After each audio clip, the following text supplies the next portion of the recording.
Freddy en el momento habló de que para tirar un juego 7, si hay que elegir a un venezolano, él se elige el mismo. Yo sé que Freddy se enfoca tal vez en lo puntual, y un juego 7 pues es un juego, pero muchos managers decían si tenían la oportunidad a un juego 7, a qué pitcher quisieran tener, decían Santana. Pero cuando tú quieras, vámonos a la serie particular tuya y mía, y ahí la gente se puede dar cuenta cómo pasaron las cosas, que tampoco me las sé, pero...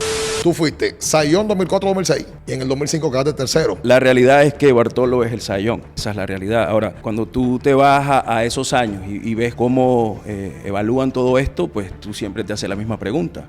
¿Cuál es el criterio? ¿Es un arte pichar, Johan? Yo creo que sí. Y yo entendí que absolutamente nada pasa hasta que yo lanzara la pelota. Yo sabía lo que iba a lanzar, el bateador no. Entonces, si tú entiendes eso, lo vas simplificando.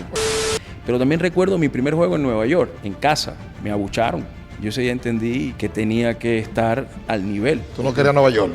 Coge Nueva York. Me imagino que fue la Fellito. Tú querías Nueva York, coge Nueva York. Nos faltó hablar de Clásico Mundial. Te entramos a palo en el 2006. Espérate. No puedo hablar de Te entramos a palo. Pero ya va, busca los números.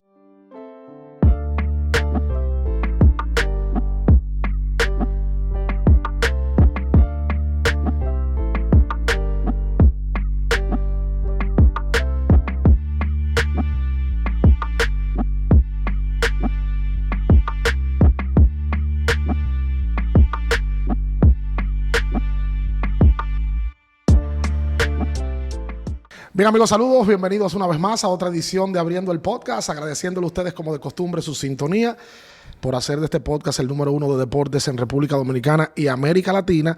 Y agradeciéndole a nuestros patrocinadores que hacen este tipo de conversatorios posibles, porque son conversatorios, no son entrevistas. En el día de hoy, la vida y Dios nos da la oportunidad de tener a mi izquierda y a la derecha de Bian a un 2 veces ganador del premio Cy Young, ganador de una triple corona en el 2006, 4 Juegos de Estrellas, el mejor zurdo que ha tirado en Grandes Ligas, parido de América Latina, específicamente de Venezuela.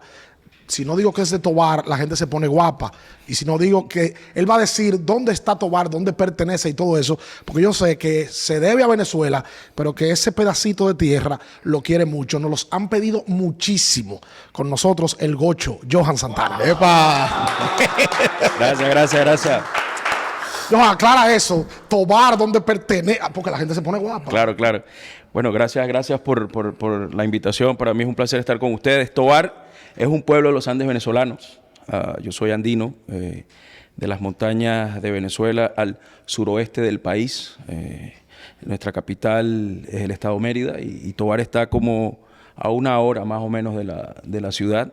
Es un pueblo muy querido, muy bonito, con una cultura excelente y para mí es un gran honor y un orgullo ser de Tobar, ser el primer tobareño, ¿no? Salir de un estado o una región del país, porque esto hay que entenderlo, donde es conocida por el fútbol, por el soccer, por el fútbol. Pero mi pasión siempre fue el béisbol. Mi papá es del centro del país, de Barlovento, de la costa. Mi mamá es andina. Y ahí crecí, ahí nací y ahí fue mi cultura, como comenzó todo esto, jugando los campeonatos nacionales, representando a mi estado y bueno, ya luego de estar representando al estado Mérida, tuve la oportunidad ya de pertenecer o ser escauteado por los Astros de Houston y comenzar esta historia. Tú sabes que nosotros, Johan, esa historia la vamos a tocar y yo quisiera poner a la gente en contexto contigo. Quizá hay una persona por ahí que no sabe, pero creo que con una de las cosas que vamos a mencionar ahora, vamos a entrar en un tema importante para nosotros aquí en República Dominicana. Johan Santana, varias veces partido de estrellas, 2 veces Cy Young. Solamente 4 lanzadores en la historia del béisbol han sido múltiples veces Cy Young unánime. Sandy Koufax, Greg Maddux, Pedro Martínez, Roger Clemens y Johan Santana. Unánime. Ojo, que fue el primer venezolano que fue Cy Young. Unánime. La primera vez que Venezuela tuvo un Cy Young fue Johan, luego vino Félix Hernández. Claro. Son los únicos 2 que lo han hecho. Pero Johan tiene 2, ¿verdad? Claro. Y triple corona de picheo. Probablemente debió de tener 3, aunque ese tema nos va a traer un problemita. Ahí voy. Claro, vamos a ver una vez. No, que yo me imagino. Vamos a ver una vez. Aquí en Dominicana, un lío. Que no, que Bartolo Colón el sayón. Y los venezolanos que no, que Johan Santana se lo robaron. Que no, que quedó tercero en la votación.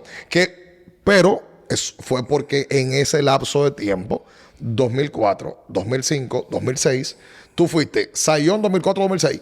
Y en el 2005 quedaste tercero. Detrás de, por cierto, lógicamente de Bartolo y de también otro latino, Mariano Rivera. ¿Tú tienes una teoría con respecto a ese premio?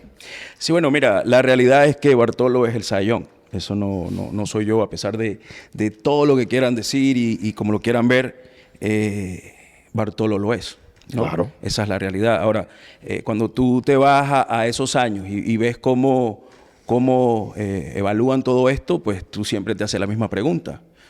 Y eso lo digo yo a título personal con los mismos escritores del béisbol en mi carrera. ¿Cuál es el criterio? O sea, si ustedes me responden a mí la pregunta, ¿cuál es el criterio que se debe tener para entonces tú como jugador buscar algo? Pues yo lo entiendo. ¿Es el que más domine o es el que más gana? ¿Cómo es la vuelta, no? Pero nada, yo creo que lo más importante para mí fue que durante todos esos años se demostró que eso no fue casualidad. Que la calidad que se tenía allí, la consistencia que se tenía, era parte del trabajo que se estaba haciendo, que Santana no era simplemente un proyecto de casualidad, sino que ahí había un trabajo que se fue viendo durante todos los años, porque no fue nada más ese 2005, que si bien es cierto, el primero que se tiene que poner, que se tiene que molestar entonces es Mariano, que fue el segundo, ¿no? Porque yo fui tercero. Pero lo que pasa es que los números, por ejemplo, hay unas estadísticas que se manejan ahora que antes no se detallaban. La efectividad ajustada, que es la efectividad con relación a la liga, tú fuiste el líder, 155. Johan fue líder de FIP, que es la efectividad independiente del fildeo.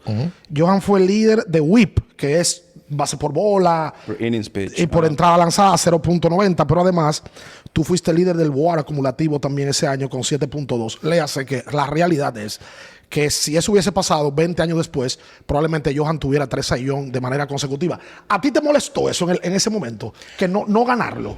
No, por eso te digo, o sea, la realidad es la realidad y la realidad es lo que está o lo que fue. Vuelvo y te repito, a mí lo que daba más curiosidad en todo esto es que yo fui tercero. Oye, y que somos amigos latinos los que estábamos ahí los tres. Y yo creo que ya eso es algo de llenarse uno de orgullo porque fuimos 3 latinos. Ahora, claro, cuando tú te pones a ver y tú durante toda una temporada tienes a la prensa detrás tuyo haciéndote preguntas, la prensa de Minnesota siguiendo todo lo que había pasado, la manera en que se comienza la temporada, la manera en que se va llevando la temporada, estas cosas van saliendo. Y claro, ya vienes trayendo tú desde el año 2004 que has ganado el sayón. Entonces, esa tensión siempre está allí, pero tú dices, bueno... Pero te dio gasolina, porque el año siguiente... Correctamente. Dijiste, echa para acá. Claro, pero te digo una cosa, yo de la manera en que trabajaba, yo sabía lo que estaba haciendo. Y yo sabía que yo lo que quería era mejorar cada día, con cada apertura, cada trabajo que lo hacía, mi mente era así, ya el pasado ya sucedió, ya sabemos lo que pasó, aprendamos de eso. Pero cada vez que vas subiendo un peldaño, tú lo quieres hacer de manera sólida y te quieres quedar ahí, quieres seguir subiendo. Exacto. El compromiso es contigo mismo. Y yo sabía, yo estaba claro.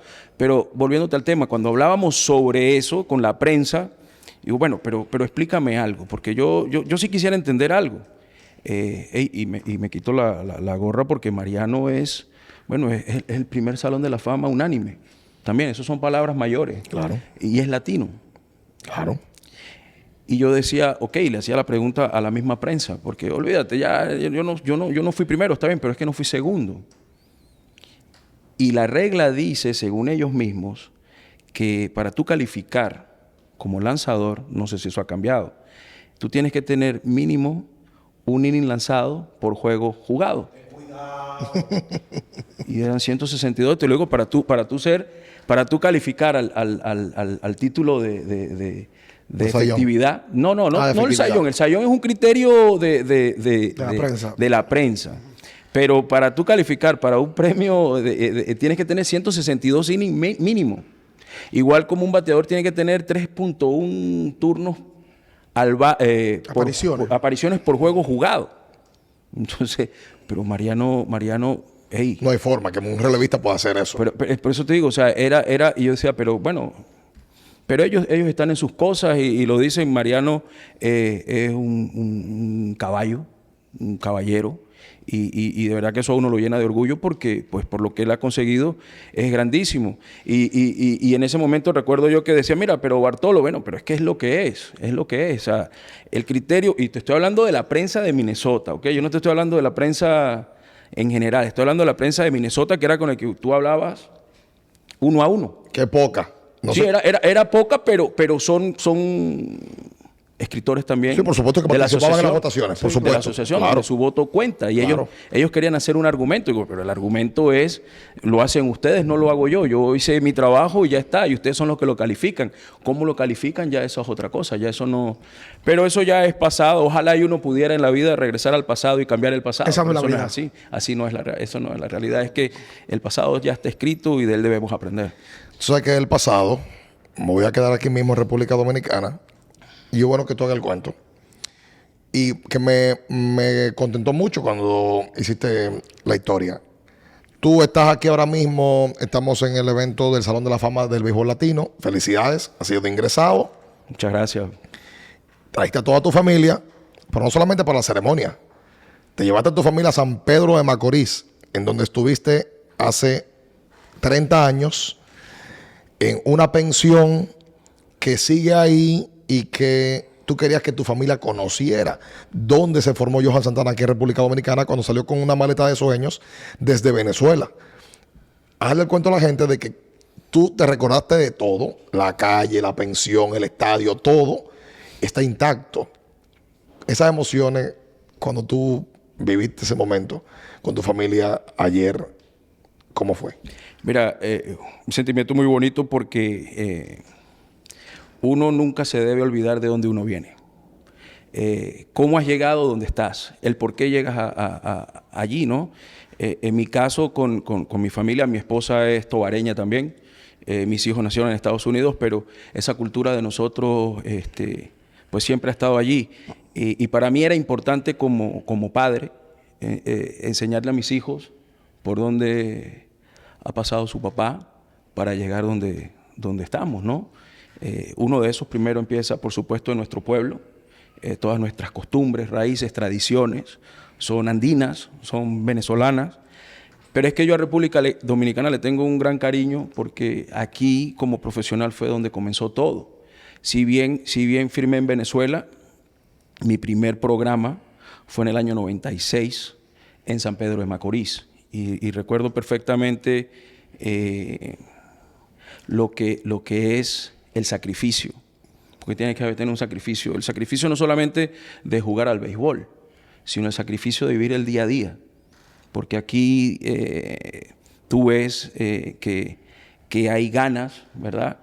Y era difícil. Y el cuento no es nada más en República Dominicana, porque muchas partes de Latinoamérica es así, donde la gente se tiene que ganar la vida y es difícil. Y recuerdo cuando llegué a República Dominicana, donde muchos no querían venir a jugar, querían firmar e irse de una vez a la rookie, ¿no? Querían ya jugar en Estados Unidos. Yo no, a mí cuando yo firmo, cuando ya estoy ya como profesional y me dicen que yo voy a República Dominicana, yo estaba encantado. Hey, voy a salir de mi país, voy a empezar mi carrera, y tenía hambre de éxito. Hambre de querer crecer, de salir adelante, de sacar a mi familia adelante.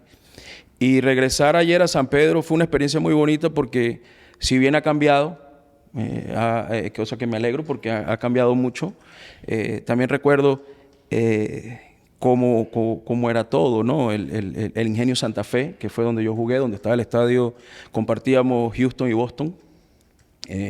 Llegar allí, tratando de buscar con la guagua cómo entrar. Pero aquí pasó algo, esto aquí lo construyeron, porque era así, aquí había una calle que tú pasabas y efectivamente habían construido, pero después buscamos una persona de ahí, mira, le digo yo al de la guagua, dile a él que te guíe, porque seguro y él sabía cómo llegar, porque él es de San Pedro, pero una calle estaba en mal estado y no pudimos pasar. Cuando llegamos, yo recordé de una vez y mira, y le dije a mi esposa, esa barajita que tú tienes, que fue la primera barajita que a mí me hicieron, que en verdad es una fotografía. Esas son las postalitas para los... Sí, la postalita fue allí.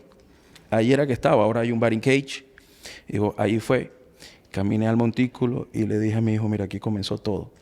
Aquí me paré, aquí jugué y aquí decía yo en ese momento, bueno, que sea lo que Dios quiera, pero yo sé que yo tengo que poner de mí, porque es una lección de vida, de sacrificios, de vivir, de todo.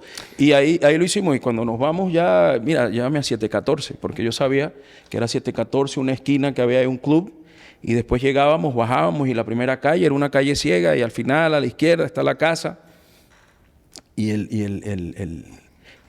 guía que nos está llevando dice, Johan, ahí hay una calle que ciega, es que es por aquí. Es la única calle que no tiene salida.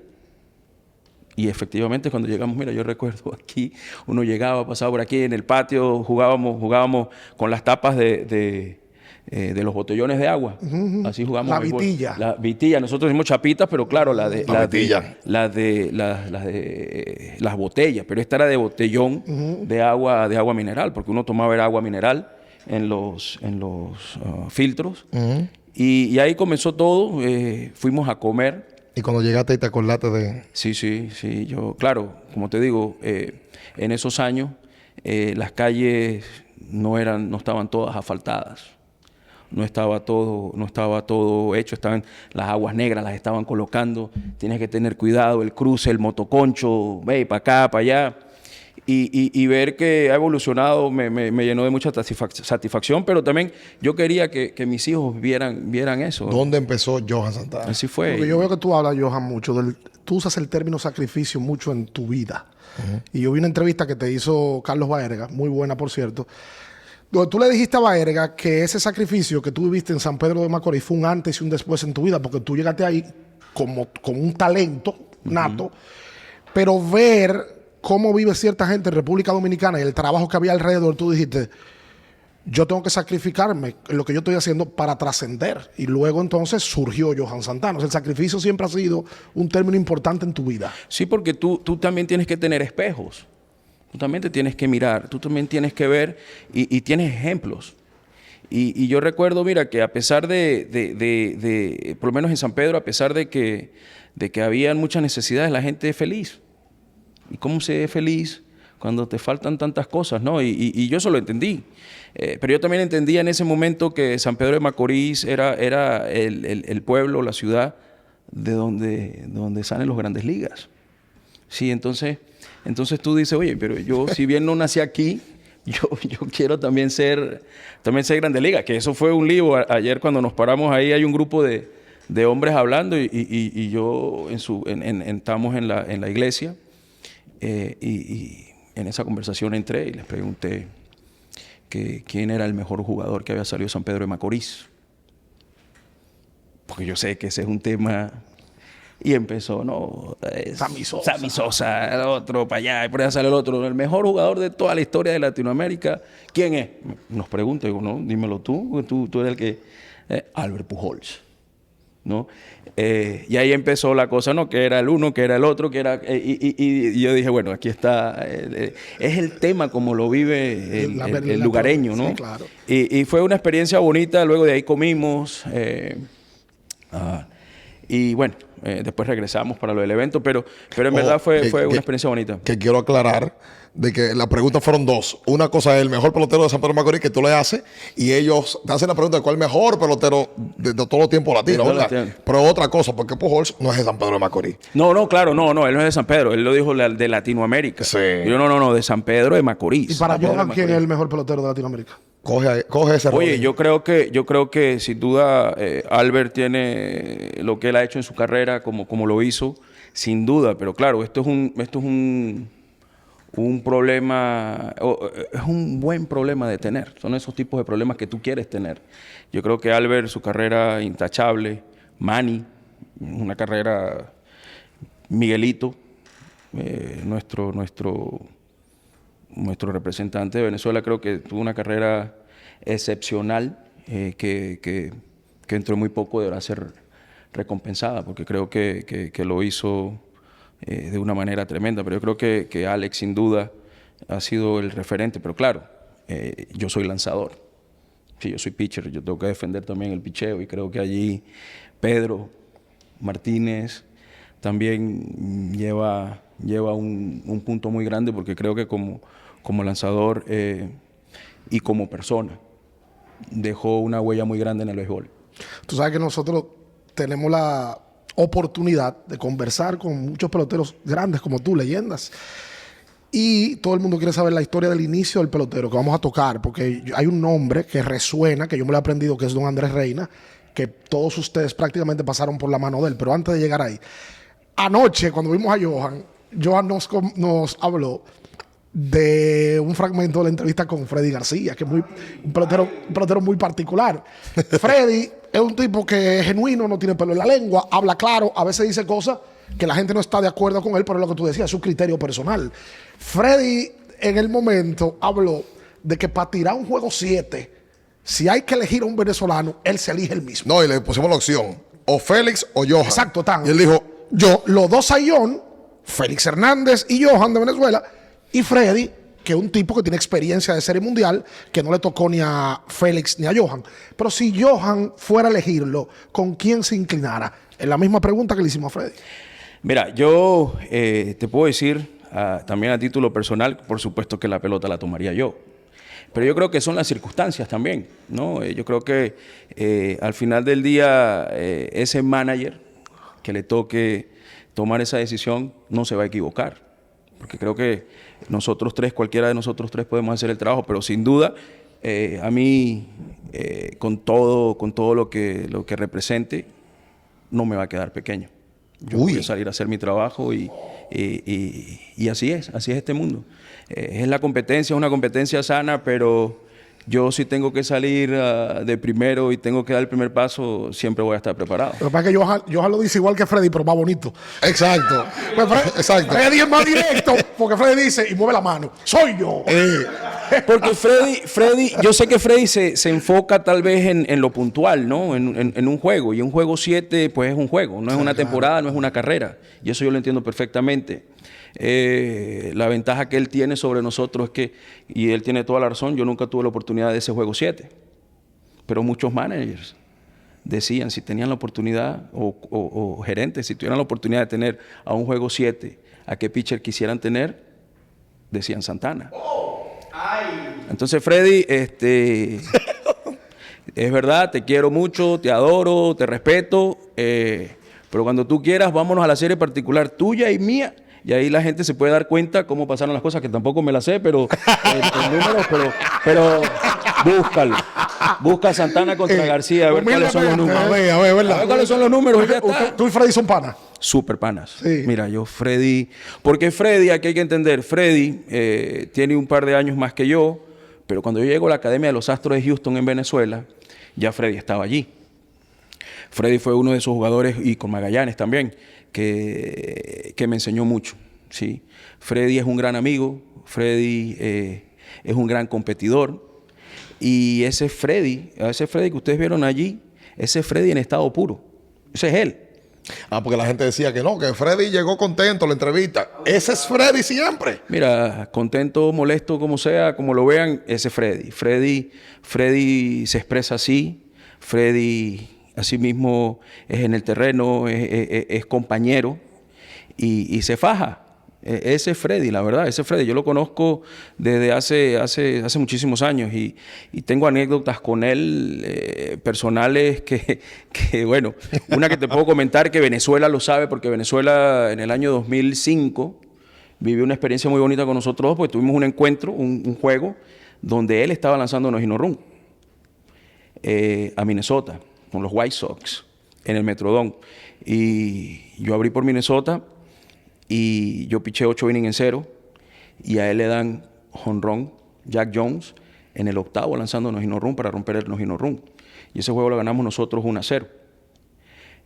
Termina el juego, nos vamos a la casa, comemos. Freddy, estamos jugando pool, estamos jugando billar en la casa y hablando. En una de esas me empezó a seguir con el palo Del billar. de billar porque le había ganado. ¡Ocho, toma! Freddy. Coño, Freddy. Sí, ese es Freddy. Pero Freddy, el amigo y compañero, tengo una de las anécdotas que a mí me marcó muchísimo como jugador, porque él cuando estaba en Seattle, empezando los 2000, él era un referente muy importante para Seattle. Y recuerdo que una vez jugábamos al otro día, jugábamos de día, y estábamos en su casa compartiendo. Y yo, Freddy, ya me voy al hotel. No, pues tranquilo, yo estaba lesionado. Eso fue en el año 2001, si mal no recuerdo. Y era ya pasadas las 12 de la noche y jugamos al otro día a la 1 de la tarde. Y yo estaba en rehabilitación. Freddy, pues yo me tengo que mañana. Freddy, ¿quién picha mañana por ustedes? Yo mismo soy. De madrugada. Freddy. Pero ¿sabes qué hizo Freddy? Me llevó al hotel en taxi. Me llevó al hotel. Él quería que estar seguro que yo llegara al hotel con Luis Rivas. Llegamos al hotel. Nos dejan en el hotel. Nos vemos mañana, muchachos. Y se fue él mismo en el hotel. Se regresó a su apartamento. Al otro día fueron 9-0 que le metió. Tiró juego completo. Juego completo. Ese es Freddy. Pues entonces le convenía la madrugada. Era Freddy en estado puro. No. Freddy él lo sabe. Y los que hemos compartido con él y hemos sido hemos sido parte, y nosotros vamos en Magallanes también, lo sabemos perfectamente. Es un gran competidor. Y Freddy 100%. Tú sabes que tú dijiste ahorita que el mejor pelotero que tú viste fue Alex Rodríguez.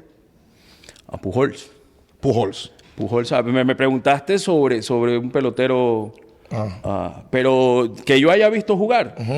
Bueno, es que yo vi jugar a muchos peloteros, pero sin duda Alex es uno de esos peloteros que intimidaba. ¿Tú tienes tu número claro con Alex, sabes? Bueno, ahora los tengo más claros porque lo conversamos hace rato, pero yo recuerdo de Alex un jonrón que nunca cayó. Eso lo recuerdo, pero también recuerdo un par de chocolates que se llevó. Pale ponchecillo. Alex Rodríguez, de por vida contra Johan Santana, de 26-4, solamente una vez te la sacó, no lo olvida, parece. 6 ponches, 154 de promedio de bateo. O sea que tú lo tenías bien clarito de que Alex, seguro tú llevaba un tipo de plan. O sea, ¿cómo lo voy a lanzar a este tipo que es tan buen bateador? Yo, por ejemplo, con Alex sabía que primero es un bateador muy educado, de poder, pero yo sabía que yo tenía que venir alto con él y adentro, porque él busca ese picheo.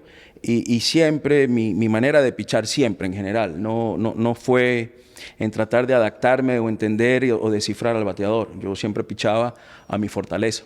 Sí, yo tenía una peculiaridad, no sé, muchos a lo mejor lo saben o no.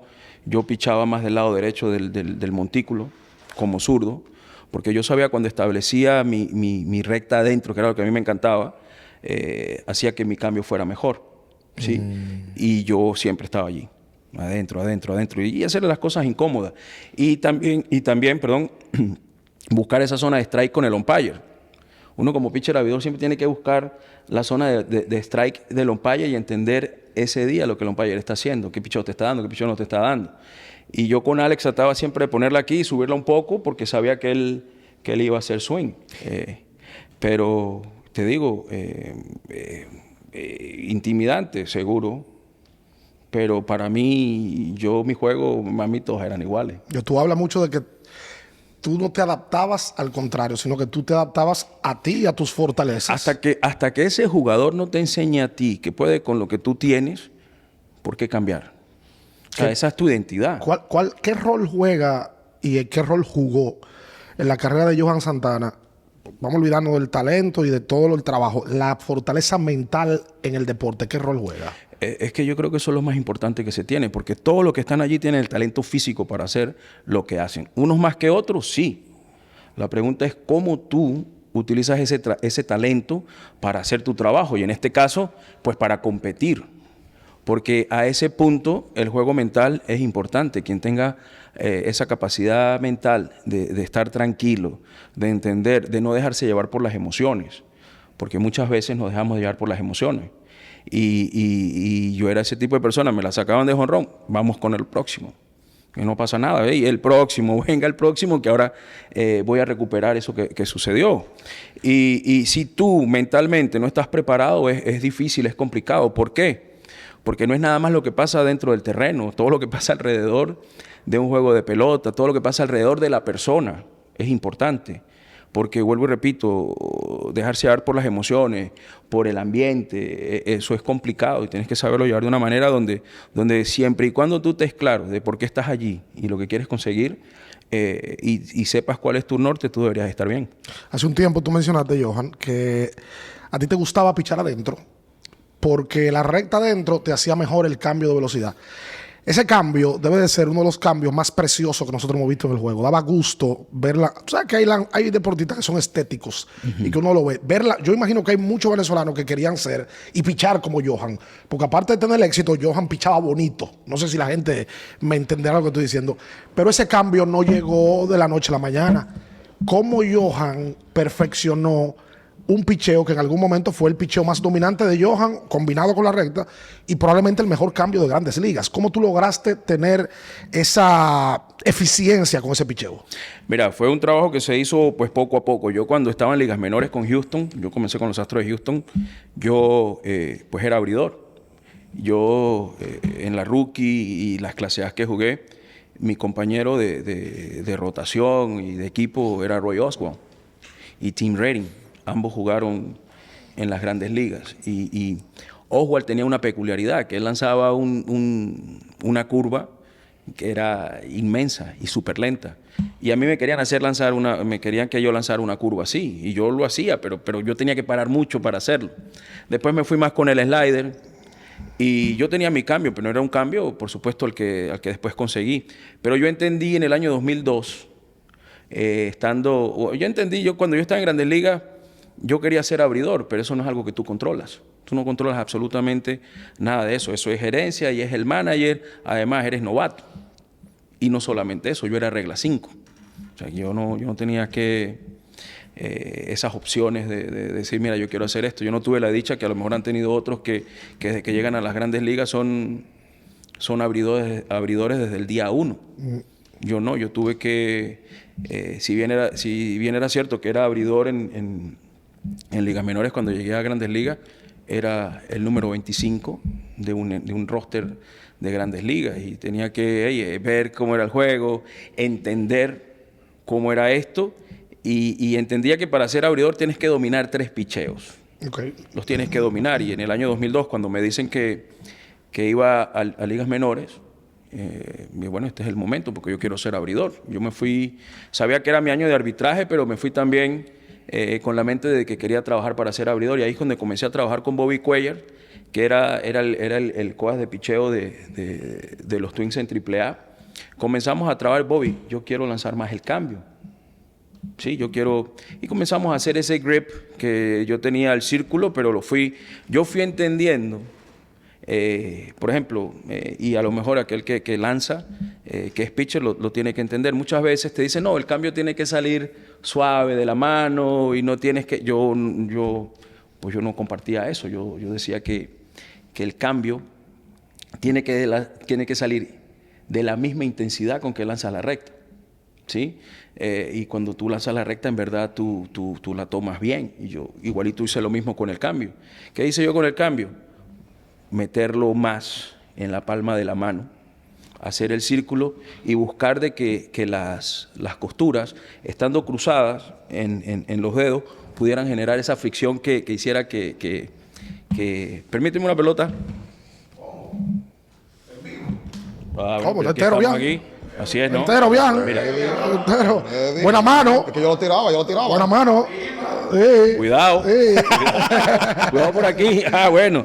Mira, yo entendía, por ejemplo, que mi recta 4 costuras, que es esto, yo quería lanzar un picheo que tuviera la misma acción. En este caso, el cambio. Y cuando yo comencé con mi cambio era algo así, un poco como un split. déjalo salir, pero se le ve la costura.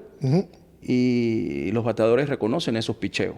Y si ese picheo no lleva una buena rotación, pues y se queda, te van a dar. Yo conseguí que mi cambio pues tuviera una rotación muy similar. ¿Qué hice yo? En vez de cambiar la posición de la bola, cambié, por supuesto, fue la posición de mis dedos. Entonces, pero conservando siempre la pelota en la misma posición. Entonces, el tema fue el agarre. El agarre, correcto, el agarre. Claro, el agarre, yo hago el círculo, pero si ustedes se fijan, en el círculo aquí yo tengo costura. En los nudillos yo tengo costura. Por aquí, con el meñique yo tengo costura. Claro. Wow. Con el pulgar yo tengo costura. Entonces, eso lo que genera es que tengas mayor agarre. Control, por supuesto. Bueno, que el control era lo más complicado, porque tú tienes que tener confianza en que puedes lanzar que puedes hacer ese lanzamiento. Y yo, así fue que comencé, lanzando 90 pies, sin problemas, con Bobby, con el catcher, lanzando bullpen, y después empecé a soltar largo. ¿Por qué? Porque entendía que lo que quería conseguir es que este picheo fuera tan similar a la recta, pero tan similar que el bateador no lo pudiera descifrar. Similar en moción. En el motion, sí, la moción. O sea, la velocidad del brazo, el ángulo en que lo lanzas, el famoso punto de soltura, el release point, tenía que ser lo mismo. Entonces, eso requería de tiempo, primero para entenderlo, ¿no? Pero tomar la confianza de que lo podías hacer, al punto tal que en mi trabajo y en mis ganas de superarlo, lo tenía que hacer en el juego tal cual como si fuera una recta. El proceso de pensar para un cambio de velocidad era recta. Yo tenía que pensar recta, hasta que ya la soltaba. Y aquí era el cambio. Sí, porque me imagino que la efectividad de Johan no es solamente tirar el cambio, es que el contrario no sepa que Johan va a tirar o recta o cambio. Es tal cual, es así. Porque mira, si tú me preguntas a mí qué es pichar, ¿verdad? A mí, personalmente. Bueno, para mí era mantener a los bateadores fuera de balance. Ok, pues sencillo, fuera de balance. Ajá, pero ¿cómo los mantiene fuera de balance? Ya eso es otra cosa. Y yo decía que era cambiando la velocidad, changing speeds. Tú cambias la velocidad y es lo que va a hacer que el bateador, ok, pero tú tienes que cambiar los ángulos. Sí, una recta de 93 a 95 millas por hora, bien ubicada, es tan efectiva o mejor hasta que una de 100 millas que no sabes a dónde va, o a lo mejor va medio a medio. ¿Por qué? Yo sé que el béisbol ha cambiado un poco, pero igual sigue la parte que le tienes que pegar. Pero cuando tú tienes un cambio de velocidad, un picheo que tiene 14 millas de diferencia, pero se ve igual, eso en la cabeza del bateador es recta, hasta que ya están aquí y es cambio y ya se pierde esa velocidad. ¿Por qué? Porque la rotación que yo llevaba en mi cambio era similar a la de la recta. Era muy difícil. Y que me imagino que para poder llegar a ese punto tuviste que trabajar mucho. Muchísimo. Por eso te digo, yo cuando fui a AAA, pero yo llegué a AAA, estuve ahí 2 meses lanzando cambio, 3-0, cambio. 3-0, cambio. ¿Por qué? Porque era la manera de yo retarme, conseguir la confianza de ese picheo, porque generalmente, exacto, a ver, aquí hay cosas que no son secretos. Las cuentas favorables a los bateadores: 2 bolas, 1 strike, 3 bolas, 1 strike.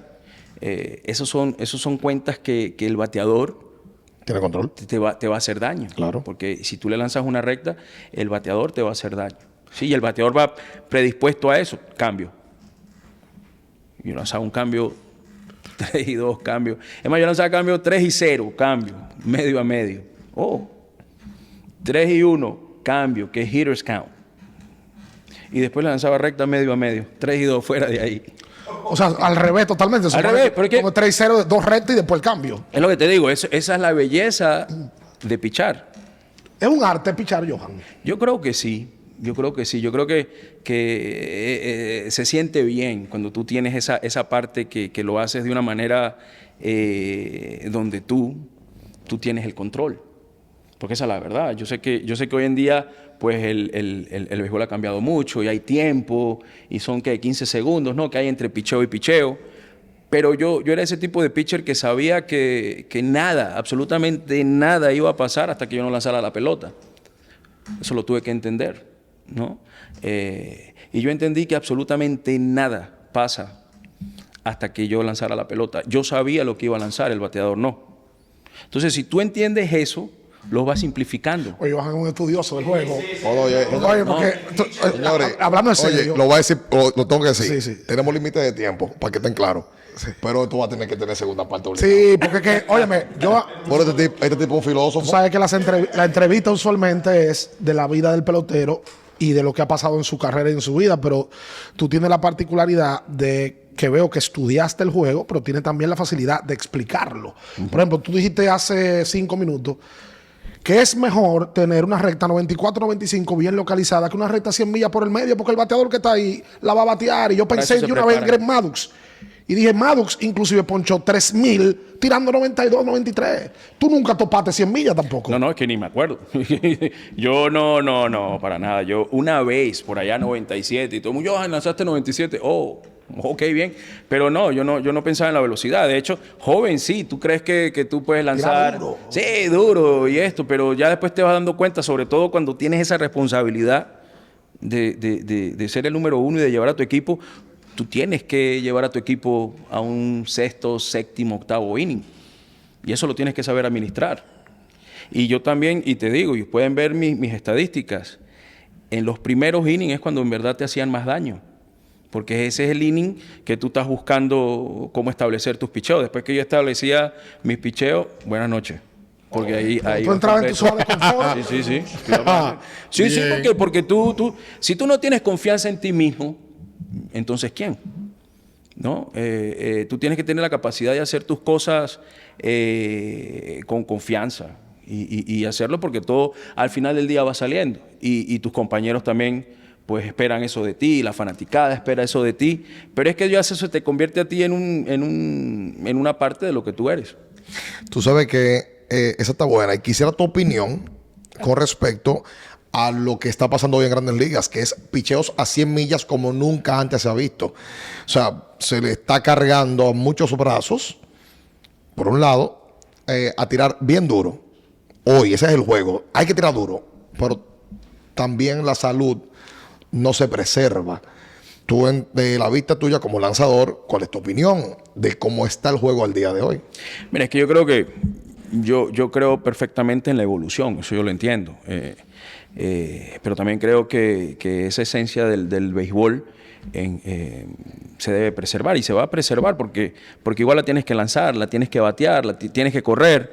Lo que cambia es cómo lo haces, ¿no? Y lo que ha cambiado hoy en día es que hay terceros que no ves dentro de un terreno que quieren ganar el juego sin que se vea.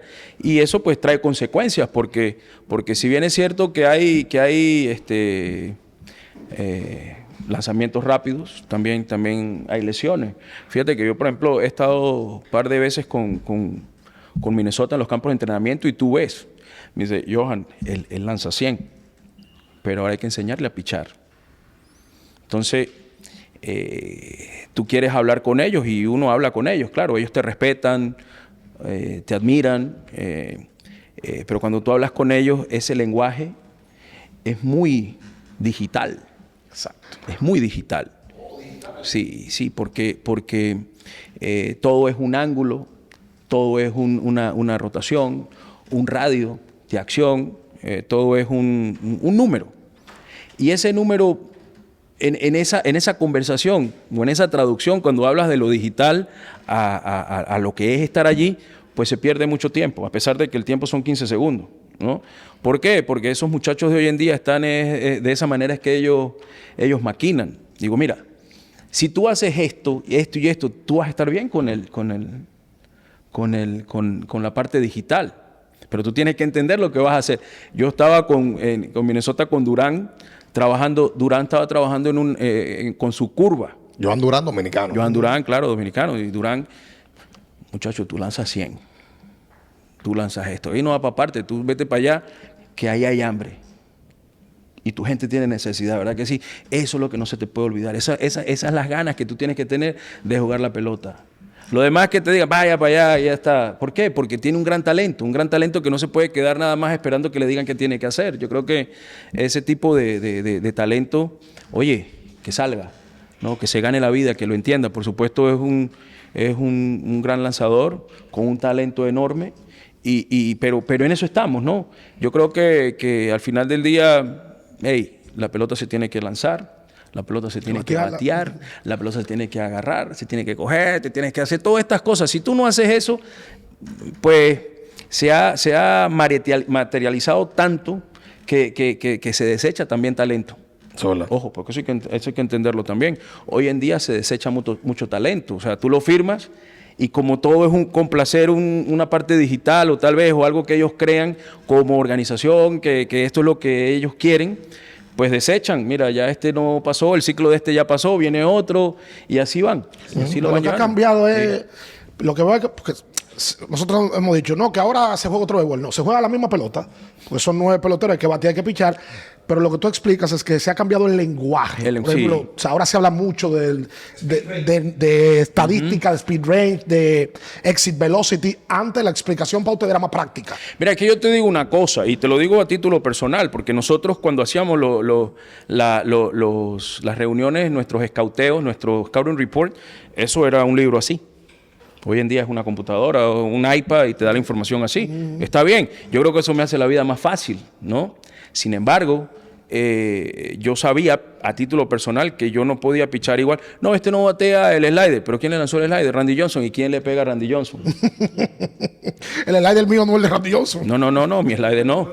Claro. No, es mi cambio el que yo quiero. Claro. Entonces yo no me voy a salir de mi fortaleza. Yo no puedo salirme de mi fortaleza porque eso es lo que yo soy. Yo no puedo ser algo que yo no soy. Hoy en día, por eso les hablo del talento, a veces se pierde y lo desechan porque ahí hay talento, pero se desecha y de repente otra organización sí le da ese valor, lo valora de esa manera y de repente, ¡ay, qué pasó aquí! Bueno, eso lo tuviste tú, ese era tuyo, pero como tu organización no piensa que ese talento es lo que ustedes quieren, pues lo desechan y ya está. Pero yo recuerdo que en esos Scouting Report se hablaba tanto que al final del día yo lo que decía, mira, yo tengo que hacerlo de esta manera. Mauer, tú sabes que yo soy esto, esto y esto. Vamos al bullpen. Por eso que para mí, como abridor era importante el bullpen entre el medio de las aperturas. Porque ese bullpen que tú tenías que lanzar era preparándote para tu próximo juego. Y tú sabías perfectamente a quién te ibas a enfrentar, dónde te ibas a enfrentar y la hora. Como relevista tú no sabes nada, tú te quedas ahí esperando, hey, si vas a pichar hoy o no. Fíjate que hay un punto importantísimo que era antes del béisbol y yo entiendo que esto ha evolucionado y el fanático lo acepta, porque es que al final del día yo creo que esto se acaba hasta que el fanático ya no lo acepte y diga, no, pero ¿qué es esto? Ya me quieres tú cambiar y me quieres cobrar más, entonces ¿cómo es esto? Pero ese famoso, ¿se recuerdan? El famoso especialista zurdo, eso ya no existe. El pitcher zurdo relevista que tenía ahí, es que, por ejemplo, el zurdo que teníamos en el bullpen sabía que con Boston, le toca a Big Papi. En el séptimo, en el octavo. En algún momento le va a tocar Big Papi 2 veces. Después del quinto. O sea, sí, 2 veces, en la serie mínimo 2 veces. Esos eran los clásicos Arthur Rhodes, Arthur Ray King. Ray King. Correcto. Aparecía, ¿cómo se llamaba el de los Yankees, Jesús, señor? Andrew Miller es más para acá. Más reciente. O sea, pero sí, era un especialista que el tipo enfrentaba al cuarto, quinto bate zurdo del line-up. Y tú ya sabías que eso iba a suceder. El fanático sabía que eso iba a suceder y se hacía ¿sabes? Y yo entiendo que pues todo evoluciona. Ahora, mira, no, el pitcher tiene que enfrentarse 3 veces al mismo, mínimo 3 veces a un bateador. Tú dices, bueno, está bien, sea zurdo, sea derecho. Esos muchachos de hoy en día, así es que han crecido, así es que los entrenan, así es que maquinan. Ellos no han visto lo anterior. Quien lo ve, pues es el fanático. Y la fanaticada de hoy en día, pues lo acepta. Yo entiendo lo del tiempo. Creo que eso es un gran avance. Lo de las repeticiones, de hacer esto, hacer aquello. La tecnología como parte del juego también lo entiendo. Pero creo que la esencia del juego todavía tiene que seguir allí. Ok. En el caso de Johan, nosotros hemos hablado ya de cosas puntuales, pero hay un inicio en todo en la vida. Y nosotros hemos tenido la oportunidad de ver algunas cosas de Johan antes de venir a la entrevista. Tu papá fue una pieza importante para tú motivarte a jugar béisbol. Inclusive, Johan Santana es zurdo, pero porque su papá era derecho, él quería ser derecho como su papá, y Johan empieza a jugar béisbol queriendo jugar posición, shortstop, siendo zurdo, pero jugabas a la derecha. ¿Qué significó ese inicio en tu vida de tu papá, obviamente, como tu formador, pero tu papá el pelotero, que tú querías ser como él y por eso te motiva a jugar béisbol? Sí, mi papá jugó mucho béisbol en los Andes. De hecho, por esa razón es que él se queda en los Andes, porque él, como les decía al principio, él es del centro del país y cuando llega a los Andes lo llevaron jugando béisbol y cuando ya se tenía que ir no lo dejaron que se fuera, se quedó, se enamoró, nacimos 5. Mi hermano mayor, Franklin, crecimos juntos jugando en el patio con una buena rivalidad. Él es derecho, yo zurdo. Yo sabía que era zurdo, pero es que en mi casa nosotros no teníamos un guante para mí. No había guante para zurdo. No, es que yo ni siquiera sabía cuál era la posición. Yo quería ser como mi papá, porque mi papá jugaba shortstop y era el guante de él.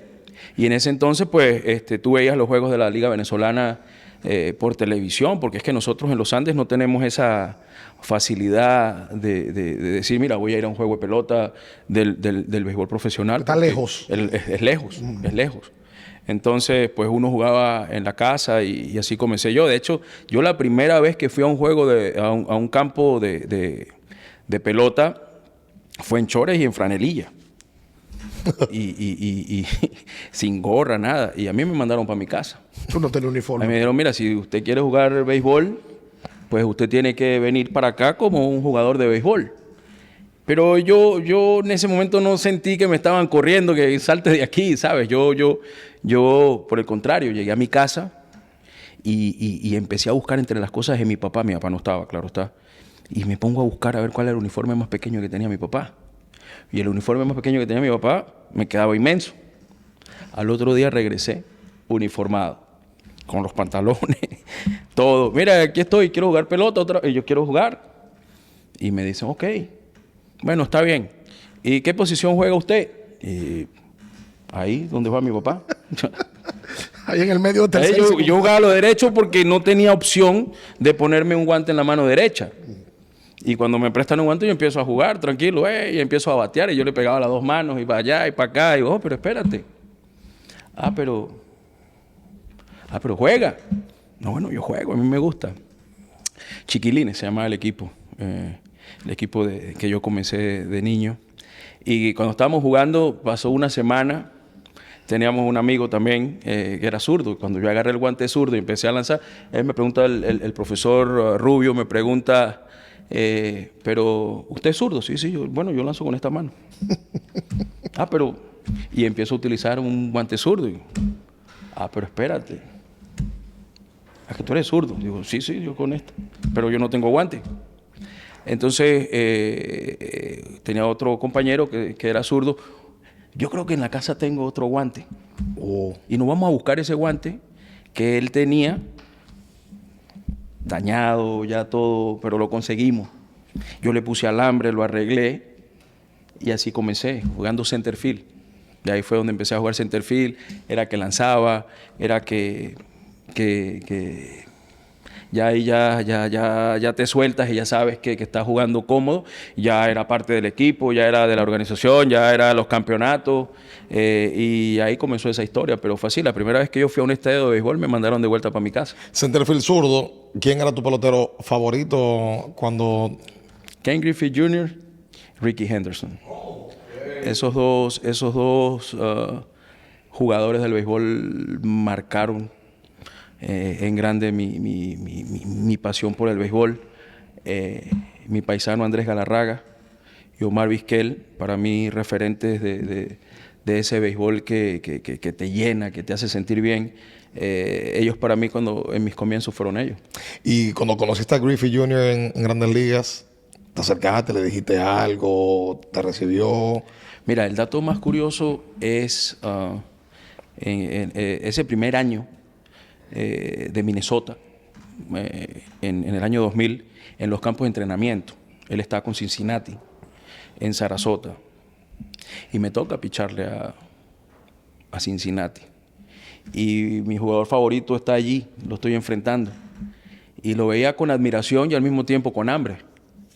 Porque son sentimientos encontrados. Cómo te enfrentas al que toda tu vida has admirado, pero al mismo tiempo con hambre. Porque tal vez siendo joven no entendía que si lo hacía out me estaba ganando un puesto, ¿no? Tal vez no, pero sí entendía que si lo hacía out, le estaba haciendo out a mi jugador favorito. Lo ponché. El primer turno que tuve con Ken Griffey Jr. fue un ponche. Y Torii Hunter, después hablamos de eso y dice, Ken estaba diciendo que tú tienes un talento y que qué fue eso que tú le lanzaste. El equalizer, dice, fue un slider. Y Torii dice, eso se llama el equalizer, el ecualizador. Y digo, no sé, pero mi primera experiencia con Ken Griffey Jr. fue un ponche. ¿Y novato. ¿Y hablaron después? No después, yo hablo después con él y le digo la admiración que sentía por él. Es una gran persona también. De hecho, una vez, no hace mucho tiempo, hace como unos 3 años, estoy en Miami. En diciembre íbamos a la feria de arte y yo voy con mi esposo y voy manejando. Mira, ese es Ken Griffey. Caminando en la calle, iba a la feria también, digo, y bajo yo, ¡Hey, Ken! ¡Hey, yo! Y, caminando en la calle, tranquilo, normal, como cualquier otro ser humano. Los dos. Sí, fue bonito. Mira, son esos referentes que tú dices que te llenan porque aparte de gran jugador, ha representado el béisbol de una gran manera y para mí, pues, imagínate, para mí era lo más grande. ¿Tú sabes que está buena esa que tú mencionas de la admiración que tú pudiste tener, pero tú te paras un montículo, tú no quieres que te dé un palo tampoco, tú no quieres que el tipo te castigue porque está tu trabajo en medio. Mira, yo te digo una cosa y creo que hablo por muchos de mis colegas. Cuando tú cruzas esa línea, ahí no hay amigos. Y se lo he dicho cuando tengo la oportunidad. Ni mi papá. A mí no me importaba. No. Con mi papá no se juega.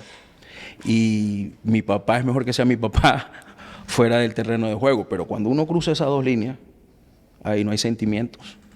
Si quieren ir a cenar después, bueno, vamos a cenar. Yo no tengo ningún problema. Pero yo, cuando tomaba el montículo, no quería que nadie me tocara la pelota.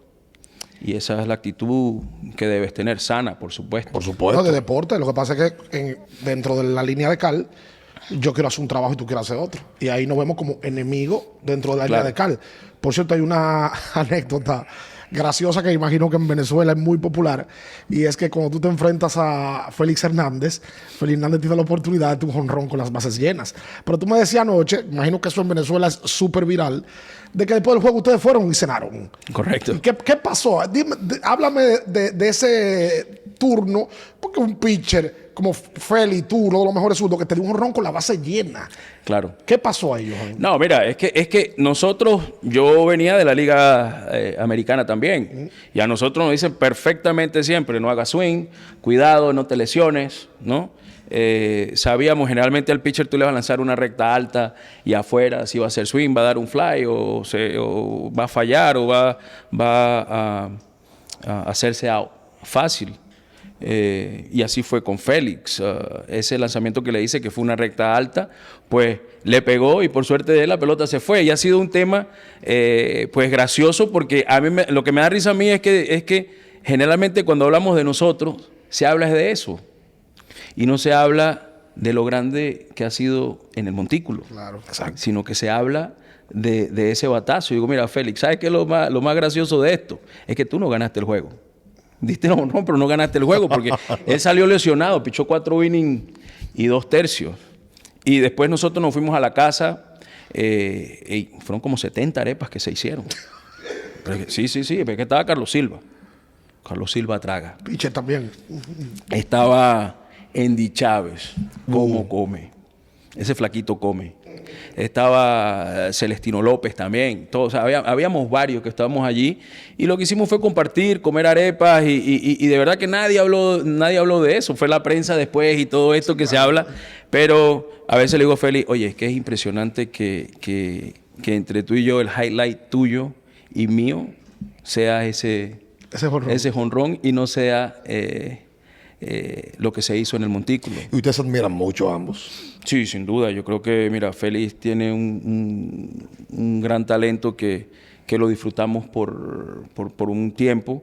Creo que, y ayer lo hablábamos precisamente, me dice, no, mira, aquí el mejor no es que sea él ni que sea yo, es que los dos somos los mejores, lo dice Félix. Y digo, a mí lo que más me gusta de todo esto es que todo aquel que tuvo la oportunidad de vernos jugar, pues disfrutó. Y que sepan de mi parte que yo cada vez que tomé el terreno, lo hice de la mejor manera para representarlos y que yo sí dejé siempre todo, cada juego que lo hacía. Yo no me arrepentía de nada que hacía después que me iba del juego. Oye, contigo vamos a durar 4 horas y media si tuviéramos la oportunidad de hacerlo, porque es que tú tienes, y te lo tengo que reconocer, una facilidad bárbara para hablar y para contar ciertas cosas. Hay un cuento que yo no quiero perdérmelo de tu parte. Y es una situación que se dio con Bert Blyleven, Salón de la Fama. Que Blyleven tiene que rasparse la cabeza por una apuesta que hizo. ¿Qué fue lo que sucedió esa vez? Bueno, esa vez estábamos nosotros en Nueva York contra los Mets. Y cuando yo subo al autobús a las 4 de la tarde para irme al estadio, Bert lo primero que me dice, oye, lanza una blanqueada hoy, ¿ok? Pues me quiero ir temprano para mi casa. Yo, ¿en serio tú quieres eso? Sí. Y me dice, te apuesto a que no lo haces. Yo digo, tú me estás retando que no lo hago. Claro que lo voy a hacer. Es más, apuesto que si lo hago te corto a caco. Raspado completo, lacero. Me dice, sí va. Ok, vamos. Empieza el juego. 1, 2, 3, 1, 2, 3. Fuera de ahí, vámonos, porque yo era así. Vamos, vámonos, que nos vamos en 2 horas, nos vamos. Entonces, él lo comenta en la televisión, lo que él dijo, lo que hizo, y pues solo a mí se me ocurre decirle algo a él. Oye, que lo está diciendo un Hall of Famer. Un Hall of Famer, sin Okay, duda. porque esto hay que entenderlo. Claro.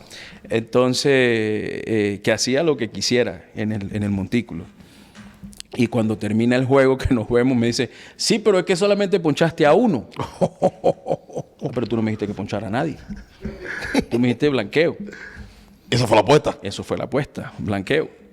Y me dice, oh, wow. Al otro día llegamos al estadio y efectivamente, me acuerdo, mira, pero hazme aquí. Ok, sí, no hay problema. Por todo el medio se la pasé.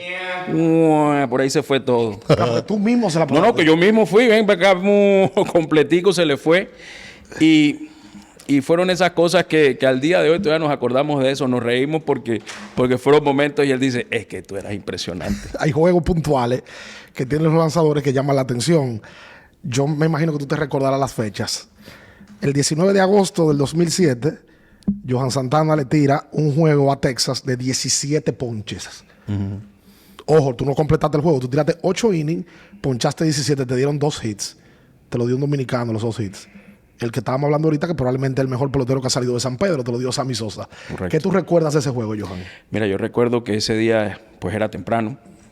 Recuerdo que ese era el tipo de line-up que sabía que te hacía daño, pero son esos swings que son largos, ¿no? Que también abanican. Y recuerdo que todo va comenzando y se va dando. 1, 2, 3, para allá, para acá. La cosa va pasando, va avanzando, pero lo que más recuerdo es a Gardenhire, el manager, preocupado en el dogado porque ya yo tenía 100 y algo de picheo, 105, 110, no recuerdo exactamente cuántos, cuando entro al 8º inning. Y es cuando hacemos la carrera yo le dije, bueno, yo picho los 8 innings y le digo, bueno, está bien, ya terminé. Y ahí hizo él, descansó, pero claro, yo sabía quién tenía en el bullpen. Yo sabía que Nathan era nuestro cerrador. Y yo sabía que Nathan, cuando él entraba, se acababa y él ponchó 2 más. Había una tranquilidad. Sí. Tú le dabas a él la pelota sin problema. Pero fue uno de esos juegos que todo estuvo allí, todo estuvo trabajando súper bien. Es esos juegos que cuando tú lanzas un picheo está donde es, la manera en que lo combinas es la que es.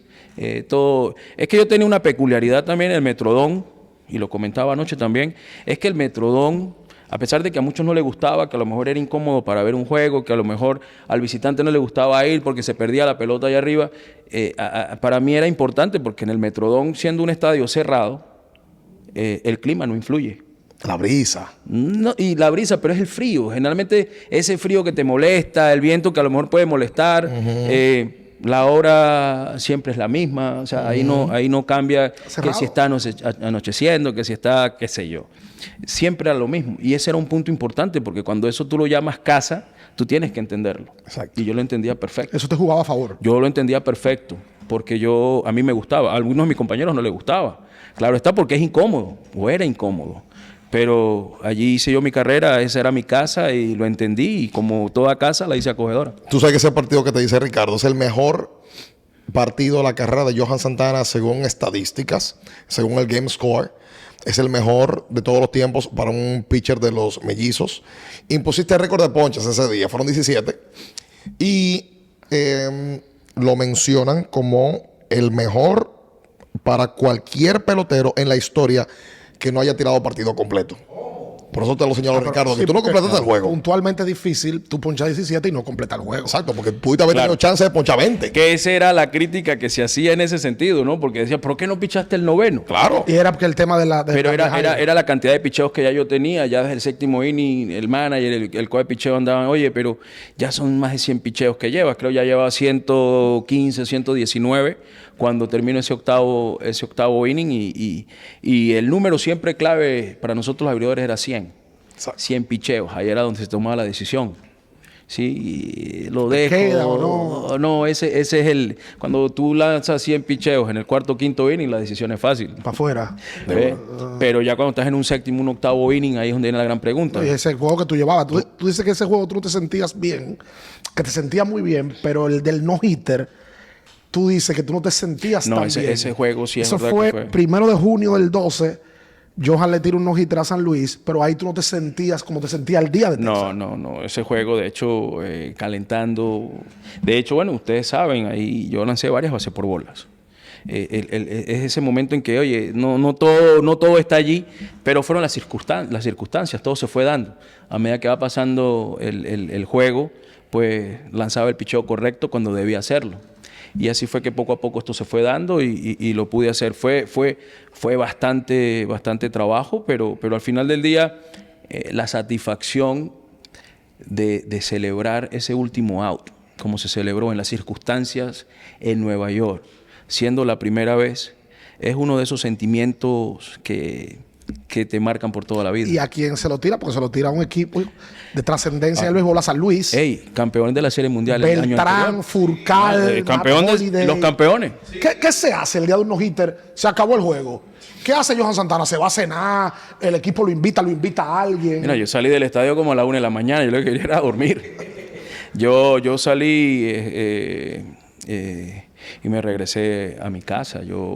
Mira, ese día fueron las entrevistas con el uno, con el otro en Venezuela por la radio, con los trainers, certificando absolutamente todo. ¿Cómo todo así? Lo que tenía todo lo que tenía puesto. ¿Y cómo El eso de uniforme. que se certifica para aplicar a la gente? O sea, generalmente cuando hay un hecho, hoy en día ya es más común que absolutamente todo esté certificado. Si la parte de lo que es la parte de la memorabilia, cuando usted busca una pelota y quiere una pelota auténtica de un juego, pues esa pelota va a tener un código. Ese código representa cierta cosa. A lo mejor, mira, esta pelota que están subastando, esta pelota que están vendiendo, esa pelota muy seguramente fue de un juego donde X pitcher le lanzó a X bateador y pasó esto. Lo que pasó con Ohtani. Que la pelota de Ohtani de ese jonrón 50, pues ustedes ya saben por el número que se subastó. Pero a ella la tienen que certificar porque cualquiera te puede estafar y decir, mira, esta fue la pelota. Exacto. Pues eso en esos tiempos también se hacía, pero no al nivel que se hace Se hoy en tomaron día. el guante, me imagino el uniforme, la gorra. Absolutamente todo. Oh. Todo, las medias, todo. Y- Y eso no volvió a tocar un terreno. ¿Y eso dónde se va? ¿Al Salón de la Fama? ¿O Mira, eso yo lo tengo en mi casa. tú tienes todo? Yo tengo, ahí? esas pertenencias las tengo yo. La ponen en oferta en Black Friday. ¿Ponen alguna oferta? No pasa nada. Mira, todavía no, pero fíjate, a mí me pasó porque nosotros cuando hablamos, la cosa con Nueva York, con los Mets, fue que yo tuve que firmar muchas cosas para ellos también, para ofrecérselas a la gente, al público. Pero la camisa tal cual, y lo he posteado en mis redes sociales, está tal cual como terminó ese día. De hecho, tú la ves, oye, pero si eso era blanco cuando me lo puse, ahora es marrón. Exacto. De la champaña, de todo lo que me tiraron, Celebración. todo, la crema, todos los zapatos, la tierra, todo está allí. Todo Tú sabes está que yo explota. recuerdo que Mike Baxter hace la jugadaza, el jardinero, y Baxter se lesiona el hombro y tiene que ir a lista de lesionados. Regularmente, cuando hay un pelotero que hace una gran jugada, el pitcher le hace algún tipo de regalo o algo así. ¿Tú tuviste algún tipo de...? Mira, nosotros cuando él sale, de hecho eso es gracioso porque yo después de ahí me lesiono, ¿verdad? Ya yo salía lesionado. Yo en mi casa todavía tengo un arte que me hizo el papá de Vernon Wells Senior, que es referente al no-hitter. Y lo tengo, que yo todavía no los he entregado. ¿Pero qué te hizo él, perdón? Un cuadro, Él pinta. el papá de Vernon Wells Ok. pinta, y yo hice un cuadro donde se le sacaron las copias para que cada uno de mis compañeros tenga una copia de eso. Y eso lo tengo yo en mi casa, yo todavía no lo he entregado. ¿Por qué? Porque después de esa jugada o después de ese año, pues yo duré año y medio O... así. O sea, Ok. de operación, porque después de ahí me volvieron a operar al año siguiente. Pero lo que yo sí recuerdo ese día cuando él sale es ir a ver cómo estaba.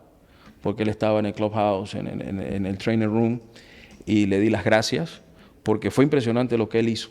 Y tú no te das cuenta de esto hasta que tú no lo ves En el video. en el video, y de hecho, y te lo digo con total propiedad, yo vi la jugada y las repeticiones, pero el juego como tal no. Pasaron un par de años para yo ver y entender en verdad lo que habías logrado. lo que se había logrado. ¿Y fue la gracia, sí, Johan? ¿Cómo y lo ya? ves? La gracia No, ya, no, te le estoy diciendo que tengo... no. No, yo no soy...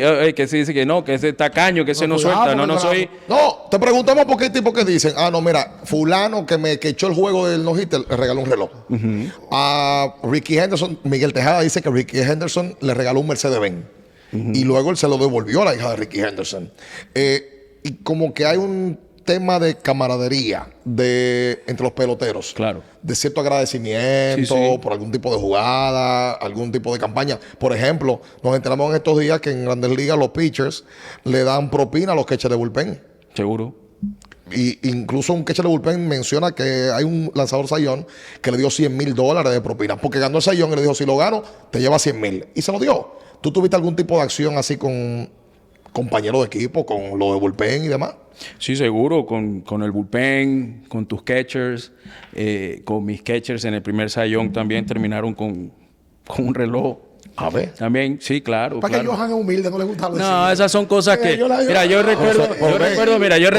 Que se hace eso en Grandes Mira, Ligas. nuestro catcher de bullpen de los Mets, recuerdo una vez, él dice que iba a venirse en bicicleta desde Nueva York hasta por San Lucie.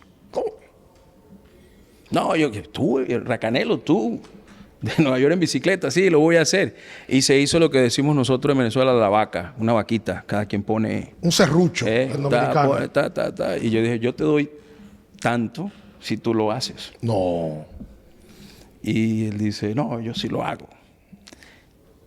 El hombre llegó en bicicleta a Tití. Ahí está Tití. El que no conoce a Tití, Tití es un personaje importante. dueño de Miami. Es importante de la pelota porque ha trabajado con los Marlins en el Clubhouse. En el clubhouse de visitante, y él ha visto a muchos. Y él trabajaba con los Mets en ese momento. Y el hombre lo hizo y fue un punto importantísimo porque, de Nueva York a Florida en bicicleta, Es una locura. hay que darle. Una Y locura. bastante. Pero así era él. Y llegó, lo hizo.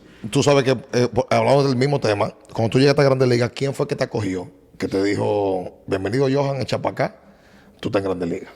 Mira, yo tengo una anécdota muy bonita porque un personaje americano, primero, la Troy Hawkins, jugó el año anterior Liga de Invierno conmigo, y Doug Minkiewicz, primera base, en la pelota de invierno en Venezuela. Y cuando a mí me toman en la regla 5 con Minnesota, pues él era mi compañero en Venezuela y me fue explicando cómo era todo, cómo era esto, cómo era aquello.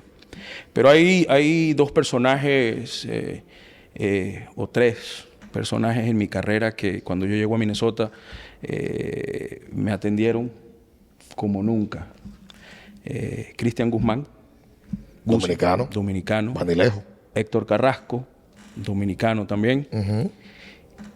Y David Ortiz. David, no Big Papi. David Ortiz. Todavía no era el Big Papi. David. Incluso le decían David Ortiz Arias. Arias, correcto. David. Así fue. De hecho, cuando yo llego mi primer año en Grandes Ligas, ya con el equipo, Cristian y yo vivíamos juntos. Y ya Cristian tenía un año en Grandes Ligas y me fue enseñando cómo era todo, para allá, para acá, todas las cosas, y con David también, porque David también era parte. Vivíamos en el mismo complejo. ¿Quién te pagó la primera cena, el primer traje? La Troy Hawkins. La Troy. Y lo conservo con gran cariño porque es algo que a mí pues me marcó. En estos días me lo fui a poner y... No. Imagino que no te sirve. Pero lo guardas todavía. Sí, claro. Tu primer... Lo quería traer para lo del Salón de la Fama cuando lo vi yo. Ay. Mentira. Tu primer traje que te compró la Troy Hawkins hace 24 años. En mi casa. Tú lo guardas todavía. Lo que pasa es que ya somos otra talla. Sí, cambió. Tú tienes una anécdota de cuando tú llegaste a Minnesota, al aeropuerto, te fueron a recibir, me parece que el gerente, y tú no llevabas el equipaje de béisbol. De hecho, bueno, fue ese mismo año cuando estamos en Venezuela. Yo conozco a Terry Ryan y Bill Smith en Venezuela, después que pasa el draft de la regla 5 en Venezuela. Terry Ryan es gerente general de la El gerente general del equipo y Bill era el asistente. Y ellos mismos van a Venezuela a conocerme. Y yo, ok, bien, emocionado con esto, que iba a ser Grandes Ligas, pero todavía no podía digerir lo que había pasado, porque esto hay que entenderlo. Yo venía de la clase A media. Yo no jugué clase A fuerte, ni AA, ni AAA. Yo de clase A media a Grandes Ligas. ¿Sí? Es un salto grande, pero también tenía esa escuela de la Liga de Invierno. El que juega béisbol en las ligas de invierno en esos años, y no que hoy en día no lo sea, pero el talento que había en Venezuela en ese tiempo y la manera de jugar era grande. Y nosotros, bueno, así aprendí. El que jugaba un Caracas Magallanes en Venezuela era como graduarse, ¿no? Y así fue, y bueno, y eso influyó, creo yo, en todo lo que sucedió. Pero cuando yo llego de vuelta, cuando yo llego a Fort Myers por primera vez, quien me va a buscar al aeropuerto de Fort Myers es el gerente general y el asistente del gerente, es decir, los jefes. O sea, a mí no me mandó a buscar, fueron ellos mismos personalmente. A un muchacho de clase A que viene a Sí, de clase A. O sea, yo no, la verdad que yo no entendía en términos generales qué era lo que representaba yo en ese momento para la organización. Y cuando llego, en el carrusel está dando vueltas las maletas y yo agarro mi maleta, la primera. Y ellos siguen ahí esperando que saliera el bolso. Digo, pero ya yo tengo todo. Y dice Terry, Bill, ¿qué hemos hecho nosotros? ¿A quién trajimos nosotros para acá que no tiene sus implementos? Y digo, no, pero es que yo tengo ahí el guante, que es lo que yo cargo, y lo cargo es en mi maleta, porque todo lo demás lo debería tener en el estadio, porque mi agente me dijo que todo iba a estar en el estadio. Es decir, los zapatos, todo esto, lo demás, el uniforme lo dan ustedes, yo los zapatos, todo. Ahí está mi guante, que era lo que yo tenía. Y efectivamente así fue. Y esa es una anécdota que siempre que nos vemos, él recuerda eso como si fuera ayer. Siempre tiene que hablar de eso. Siempre, de hecho, fue exaltado al Salón de la Fama de Minnesota este año y estuvimos allí. Tuvo que hablar de lo que fue esa experiencia, porque fue una experiencia graciosa, pero al final del día, todas mis cosas están allí. Todo lo que yo necesitaba estaba dentro de una maleta, que era mi guante. Tú estás hablando de guante, tú fuiste de oro. ¿Qué tanto trabajaba Johan Santana en su defensa para ser considerado como uno de los mejores guantes de todas las grandes ligas como lanzador? Y al final de cuentas pudiste llevarte un guante de oro a tu casa también. Mucho. Si te digo que era uno de esos premios que quería ganar, era ese. ¿Por qué? Porque a mí me gustaba fildear. Y yo no jugaba pues al center field, pero a mí me gustaba mucho fildear. Y si a mí me tocaban la bola, yo salía de una vez, cubrir la base, hacer un doble play. Y tú dejabas saber de una vez. Por aquí no puedes hacer nada. De hecho, tuve una experiencia una vez con Pablo Osuna. Él toca la bola y fue un toque perfecto. Pero yo llegué, la agarré, lo toqué, todo el mundo se quedó, ¿qué pasó aquí? ¿Sabes? Son de esas cosas que cuando yo llegaba al estadio, la ventaja que tiene un pitcher abridor, y esto hay que entenderlo, ¿no? El pitcher abridor, pues, picha cada 5 días, lanza cada 5 días. Mi mente estaba clara, yo necesitaba 4 días y medio para prepararme para 3 horas, ¿sí? Esa era mi mentalidad. Yo tenía que estar preparado para 3 horas. Yo sabía que en 3 horas, pasara lo que pasara, yo iba a estar allí y tenía que dejarlo todo. Pero en ese proceso es donde lanzas bullpen, es donde lanzas largo, corto, el gimnasio, todas estas cosas, pero yo trabajaba mucho mi defensiva. Nosotros llegamos temprano, yo me llamaba Carlos Silva, vamos a agarrar Rollins. Y empezábamos y poníamos en el medio a hacer doble plays. Y él se ponía y yo me ponía en el short y él en segunda y nos cambiábamos. ¿Por qué? Porque yo le decía a él que era importante mover los pies. Siempre y cuando nosotros tengamos la capacidad de mover los pies, la parte atlética de moverte rápido, tú vas a estar bien. Tienes que tener esa reacción para salir a la base, porque al final del día nuestro trabajo es cubrir primera base cuando la pelota está por allí, no quedarnos ahí y no saber qué está pasando. ¿Y te ayudó para eso, Johan, ser jugador de posición en algún momento en tu vida? Sí, sin duda, porque es que mira, eso es típico, que el pitcher quiere batear y quiere en algún momento jugar posición, igual como cuando tienes al jugador de posición que quiere pichar y cuando se le llega la oportunidad, oye, es un sueño cumplido. Pero para un jugador de posición, no te creas tú, sí, está pichando, pero está pichando es porque las circunstancias te llevaron ahí. Muy seguramente estás perdiendo por muchas y por eso es que un jugador de posición está pichando. Para mí yo decía, bueno, yo no sé si yo en algún momento tengo que salir a jugar en el outfield, yo tengo que estar preparado. Tú me metes en el center field. Yo no sé. O sea, tú dices que tú en tu rutina de trabajo, entre salida y salida, tú también le metías defensa. Defensa, era importantísimo para mí. Mover los pies era importante porque tú tienes que tener la capacidad de reaccionar. Tú lo que dice Johan, de que él duraba para 3 horas, que era el día de pichar. Bestial. Tú invertías 4 días de tu tiempo. Sí, sí. ¿Cuál es la rutina de un pitcher? Porque todo el mundo sabe, bueno, tienen 5 días de descanso. ¿Qué hace un pitcher el primer día, el segundo? ¿Qué va haciendo para prepararse para la otra salida? Por lo menos en mi caso, en el mío particular, yo al otro día, pues, el gimnasio hacía piernas y tenías que correr, tenías que salir al terreno a correr, moverte. Y si tenías alguna lesión, pues lo tomabas más con calma, ¿no? Pero si tenías que hacerlo dentro, pues tenías el treadmill, la caminadora, tenías las bicicletas, la bicicleta más de spinning, más que una bicicleta manual o digital.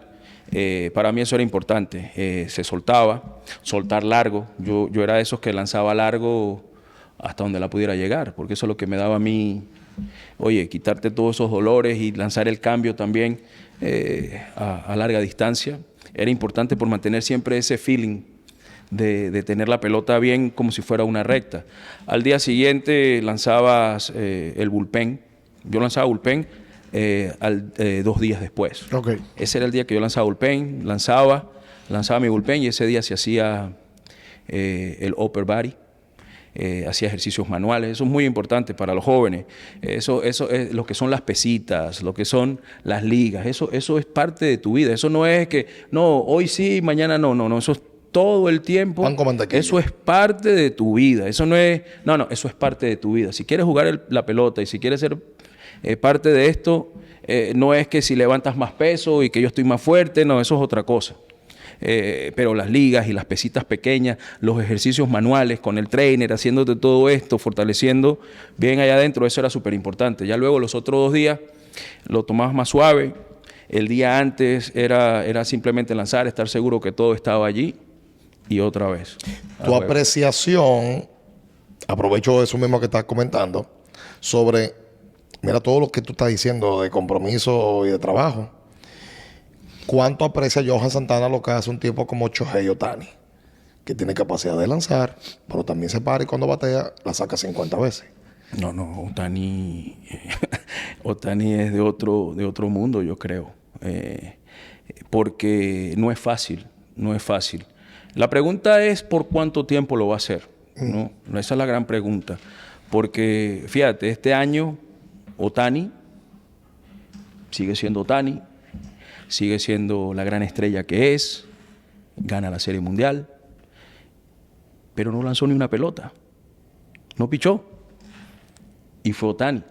Regresar a pichar y volverlo a hacer, la pregunta es por cuánto tiempo lo puede hacer, pero esa dualidad que él tiene es muy difícil. ¿Tú crees que tú fuiste un pitcher y tú tuviste problemas de salud y pasó con la carrera de Johan, pero tú crees que eso sea sostenible? O sea, que él pueda hacer esa dualidad con el tiempo, porque prepararte para ser pitcher ya es difícil y son dos entrenamientos totalmente diferentes. O sea, ¿tú lo ves sostenible eso? Yo creo que en algún momento le va a pesar, le va a costar. Es decir, y te lo digo es por la parte física, no por la capacidad que él tiene, porque la capacidad la tiene. Saber administrar su cuerpo o su trabajo con la edad, eso es difícil.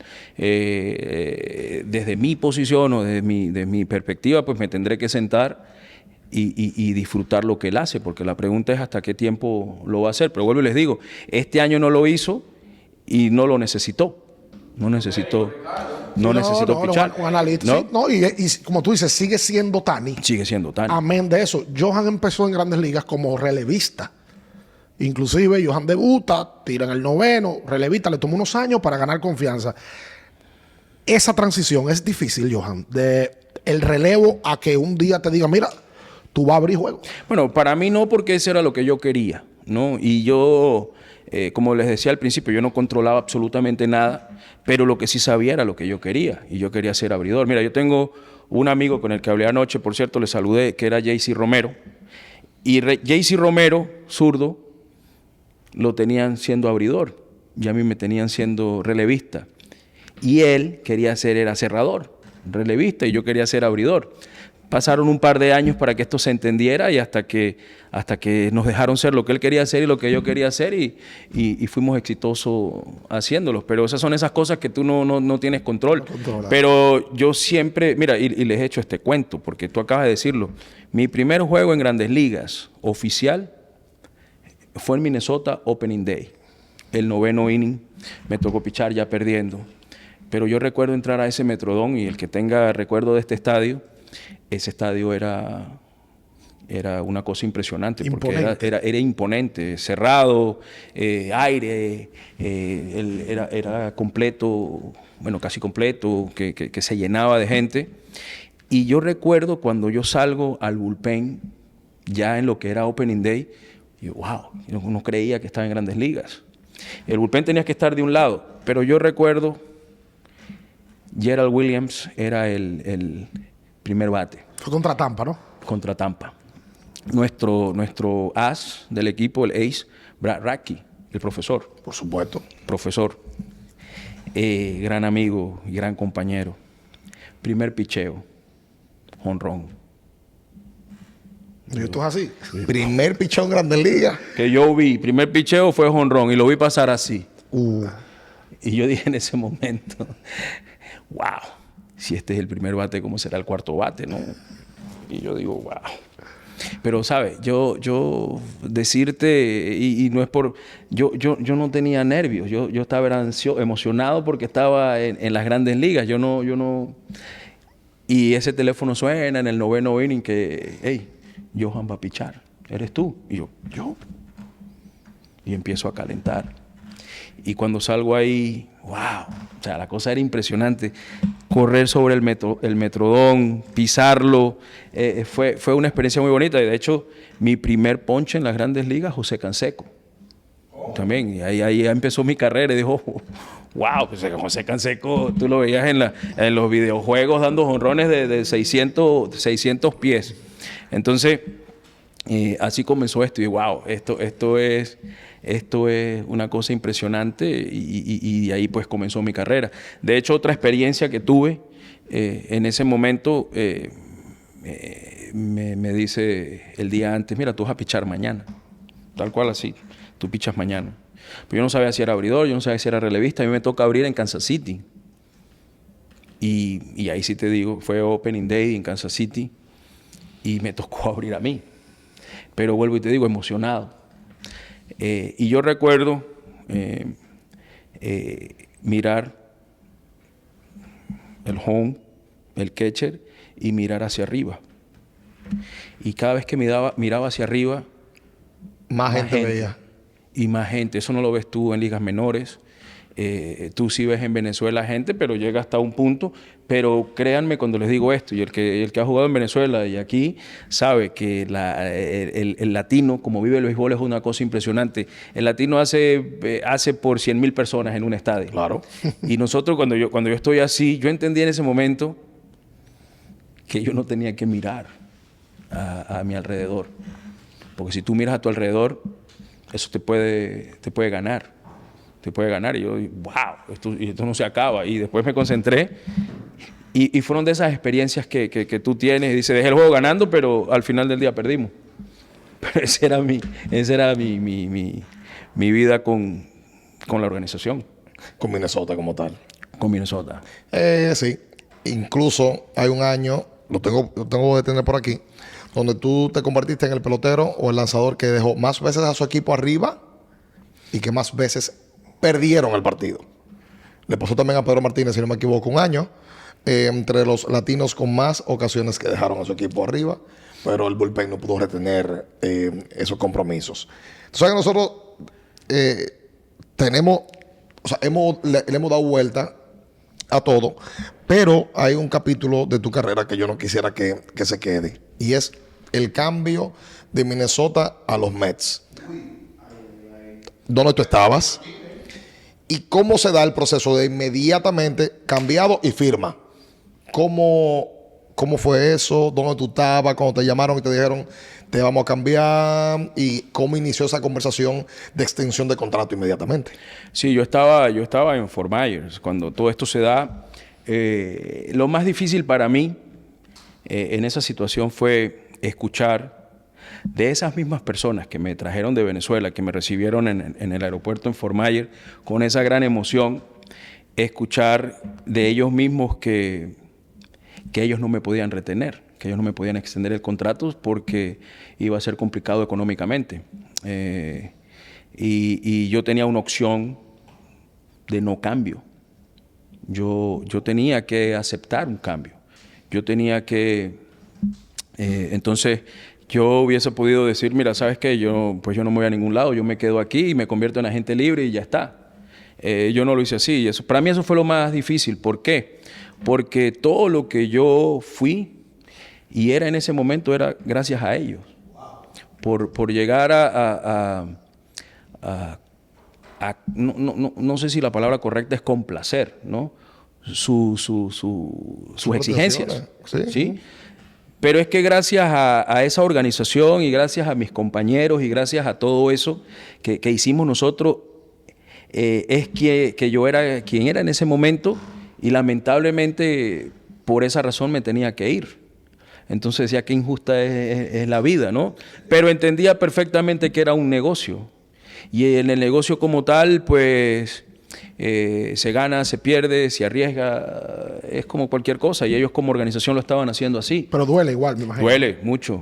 Duele mucho porque vuelvo y te repito, todo lo que tú eres es gracias a ellos. Ahora que yo estoy entendiendo, ellos te llevan a Minnesota para que Johan Santana se convierta en un sayón.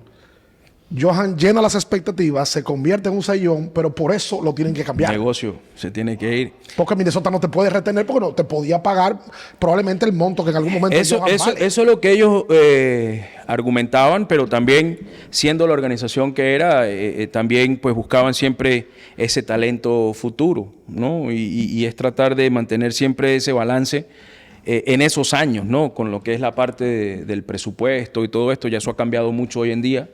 Pero para mí en ese momento fue lo más difícil. Y yo lo que les dije fue, bueno, mira, lo entiendo,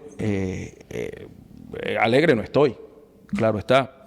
Pero en mi cláusula de no cambio, lo que sí se habló era que el equipo que me fueran a cambiar, los campos de entrenamiento tenían que estar en la Florida. ¿Cómo?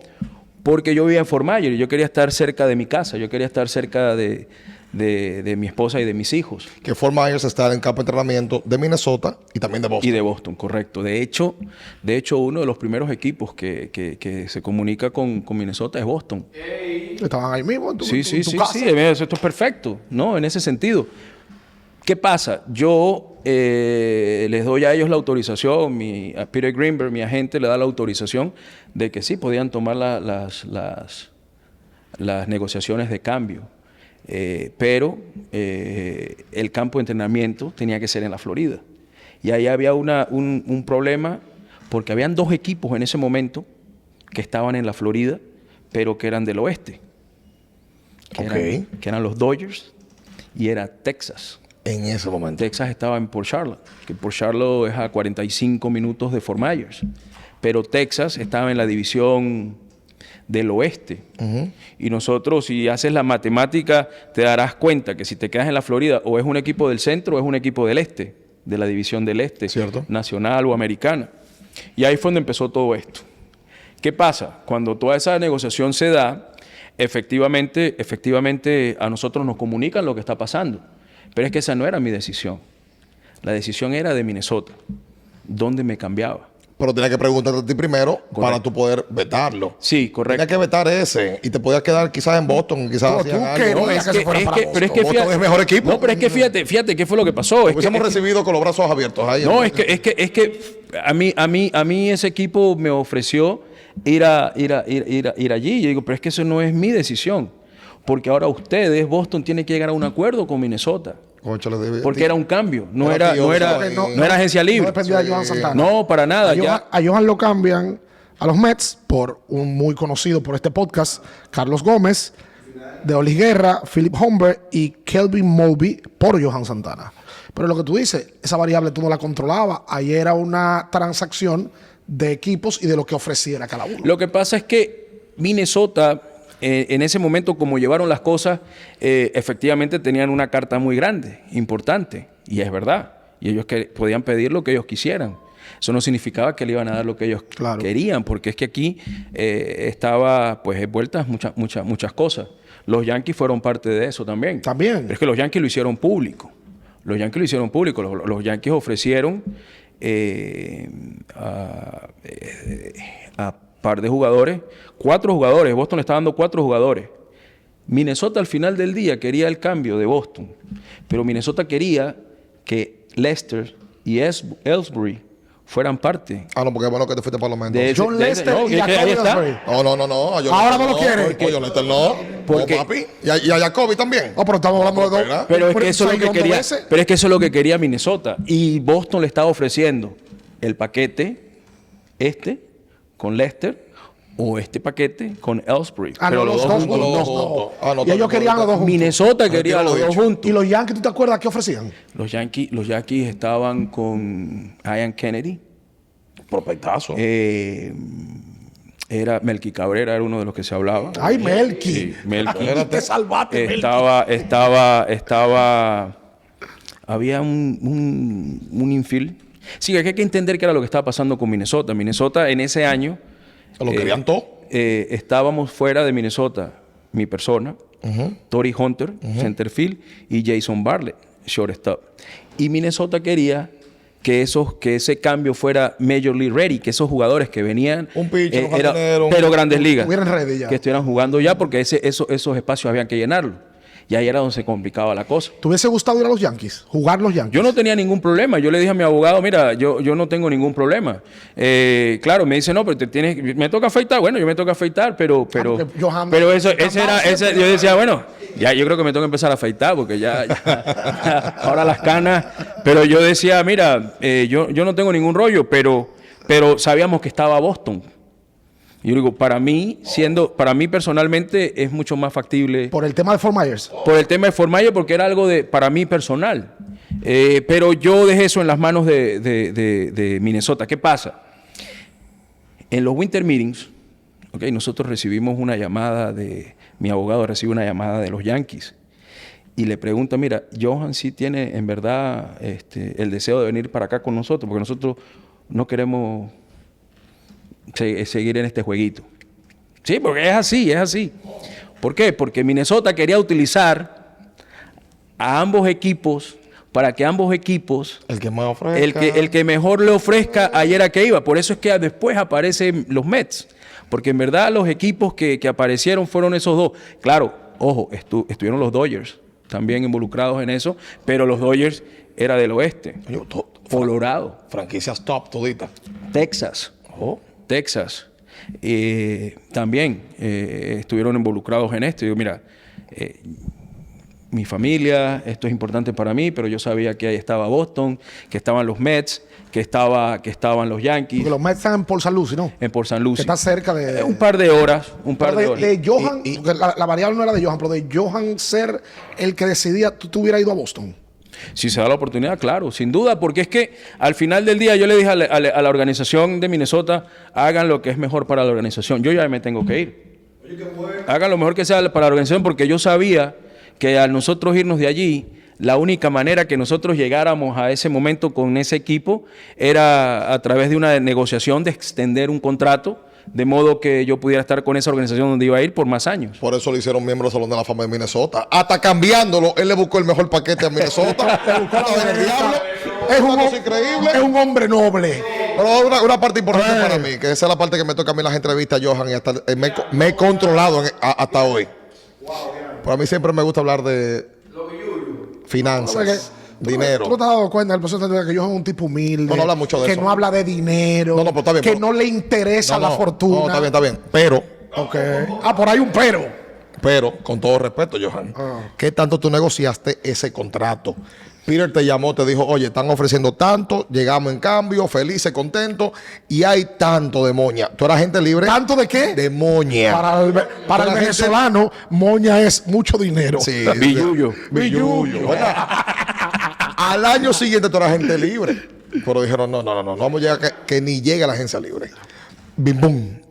Sí, mira, los números, pues eso no es un secreto, ahí están, la gente los ha visto. Cuando nosotros hablamos de ese contrato, lo que mi agente me decía, Johan, si tú te vas para los Yankees, eso es mucho más dinero. Y yo le digo, Peter, para mí el dinero es lo que es. O sea, yo no estoy por el dinero. A mí lo que más me duele es que Minnesota me haya dicho que me tenga que ir. Pero el dinero es el dinero y va a estar allí. Se estableció para un pitcher en ese momento un antes y un después. El mejor récord pagado. Que después, bueno, ya ustedes han visto lo que pasa. Pero ¿Tú pediste eso? Oye, que tú tenías que ser el mejor pagado. no, para no, nada. por si acaso. Es que esas son las circunstancias. Un tipo de hecho, Oye, esas son las circunstancias. No. Es que él metía mano. Tenía que sacar su el contrato. mejor. Mira, el Oye. punto de comparación. Oye, qué decente. En ese momento, el punto de comparación era Carlos Zambrano, mi paisano. ¿Y Zambrano había firmado por cuánto en ese momento? Como 90 y algo. El contrato tuyo y Johan fue de 137, ¿no?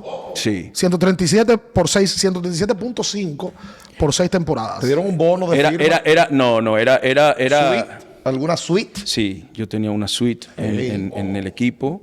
Yo también hice aportes a la fundación. Bien. Aportamos dinero a la fundación de los Mets, la fundación Santana también. Y nosotros, pues, nosotros tuvimos una buena relación. ¿Qué pasa? Cuando tú llegas ya a lo que es la parte del trabajo como tal, yo me di cuenta que los Mets era totalmente diferente de donde yo venía, de Minnesota, ¿no? O sea, eran cosas totalmente diferentes. Mundos No solamente era la Liga Americana y la Liga Nacional, sino que era toda la estructura era totalmente No, y me diferente. imagino que la ciudad, todo, llegar de todo. Minnesota, ese cambio, Johan Santana, aunque ya conocía Estados Unidos entero, porque había pichado en todos los lados, no sabía cómo se vivía en Nueva York. No, es que mira, Y pasar de un campo, entre comillas, ¿verdad?, a la ciudad más convulsa del mundo, probablemente. sí, mira, nosotros, por ejemplo, esa transición, cuando tú vas de visitante a Nueva York y vas a jugar en contra de los Mets o en contra de los Yankees, tú dices, oye, que pasen estos 3 días rápido porque me quiero ir. ¿Por qué? Por el tráfico, por esto, por aquello. No por el juego. El juego tú llegas, ya jugaste y ya está. Pero es que Nueva York tiene un encanto muy grande. La bocina, la ambulancia. Ya cuando y aquello. cuando ya tú te conviertes en uno de ellos, entiendes cómo son. Entiendes en verdad. El neoyorquino no va a un juego de pelota a comerse un perro caliente, un hot dog y a tomarse una cerveza. El neoyorquino va a apoyar a su equipo para que gane y te lo exigen. Para eso te pagan. El neoyorquino te deja saber cuando lo estás haciendo bien, pero también te deja saber cuando lo estás haciendo mal. Ya es donde está... O sea, que el neoyorquino se parece al latino en cuanto a fanático se refiere. Sí. Mira, el neoyorquino es fuerte. En Minnesota era diferente. En Minnesota sí iban a comerse el perro caliente. Y disfrutan el juego, y la cerveza. Y aquello, y se toman la cerveza, o llevan a sus hijos a que vean el juego y pasan la experiencia. Muy bien. En Nueva York, en Boston, El grado de exigencia. Es exigente, pero para eso está uno. Y a mí eso me gustaba, porque para eso estaba allí. Y yo sabía que cuando yo estaba allí, yo dejaba todo. Y ellos lo reconocen. Mira, yo recuerdo mi primer juego de los Mets fue en Miami contra los Marlins. Y ganó el juego. Oye, qué bien. Pero también recuerdo mi primer juego en Nueva York, en casa. Mi primer juego, me abucharon. ¿Y por qué? Pittsburgh, me hicieron como 5 carreras. Ese día yo entendí. Siendo mi casa, que tenía que estar al nivel, ¿sí? Y de allí es cuando tú vas, mira, mientras que tú te entregues, ellos te lo van a ver, te van a apreciar y te lo van a dejar saber. Tú no querías Nueva York. Coge a Nueva York. Me imagino que fue la Fellito. Me imagino que fue la primera vez que te abucharon en tu casa. En mi tu casa. carrera. Sí. Y fue una cosa de esa que te marcan y tú dices, bueno, ya no es solamente en contra del rival, sino también tienes a tu propia gente. Pero tú lo que tienes que estar es al nivel. Tú lo que tienes que estar es allí y dejarle saber que tu corazón está allí. Johan, oye lo que vamos a hacer. A nosotros nos están cortando ya porque tú tienes un compromiso, pero oigan bien. Sí, Johan tiene un Tenemos compromiso. un compromiso contigo ahora. De nosotros ir a Fort Myers, porque tú viniste aquí a República Dominicana. Nosotros vamos a ir a Fort Myers y vamos a grabar una segunda parte de la entrevista. Porque, oye, nos faltó a nosotros que tú pichaste ese año 2008 con Pedro Martínez. Nos faltó hablar de Clásico Mundial. Te entramos a palo en el 2006. No, espérate. No puedo hablar de palo. Pero ya va, busca los números. David le dio un jonrón. Y papi me dio un jonrón. Pero no le entramos a palo. también es verdad. Además, tú te estás invitando a formar. A ti no te han invitado a formar. En mi casa son bienvenidos. Ahora sí. Claro. Oye, oye. No, Magallanes. Magallanes, Caracas, papá. Sí, es más difícil pichar Magallanes Caracas que en Grandes Ligas. Liga de invierno, que tenemos que hablar. Y muchísimas cosas más que se nos están quedando. Además, vamos por formar ayer, hombre. Óyeme. Ya está. Vamos a formar ayer. No, Salón de la Fama de allá, de Magallanes. En Minnesota. De Venezuela, de Minnesota. Hay muchísimas cosas todavía porque es que tú jugaste demasiado tiempo y además tú explicas muy bien. Por tanto, creo que el público se merece una segunda Hemos parte. complacido. Con todo gusto. Hemos complacido un porcentaje de, tú no te imaginas, cantidad de venezolanos que te escriben Johan. Hay un porcentaje. Tenemos un 60%. Sí. En Fort Myers completamos un 40%. Sí. Pero oye, vamos a una Cuando última quieran. rapidita. Sí. Equipo All-Star de todos los tiempos de Venezuela. Deja esa expectativa para el otro 40%. Óyeme. Lo dejamos para después. Yo estoy aquí, mira. Dale. Yo estoy Aquí aquí. estamos. Dale, Johan. Dime Para tú.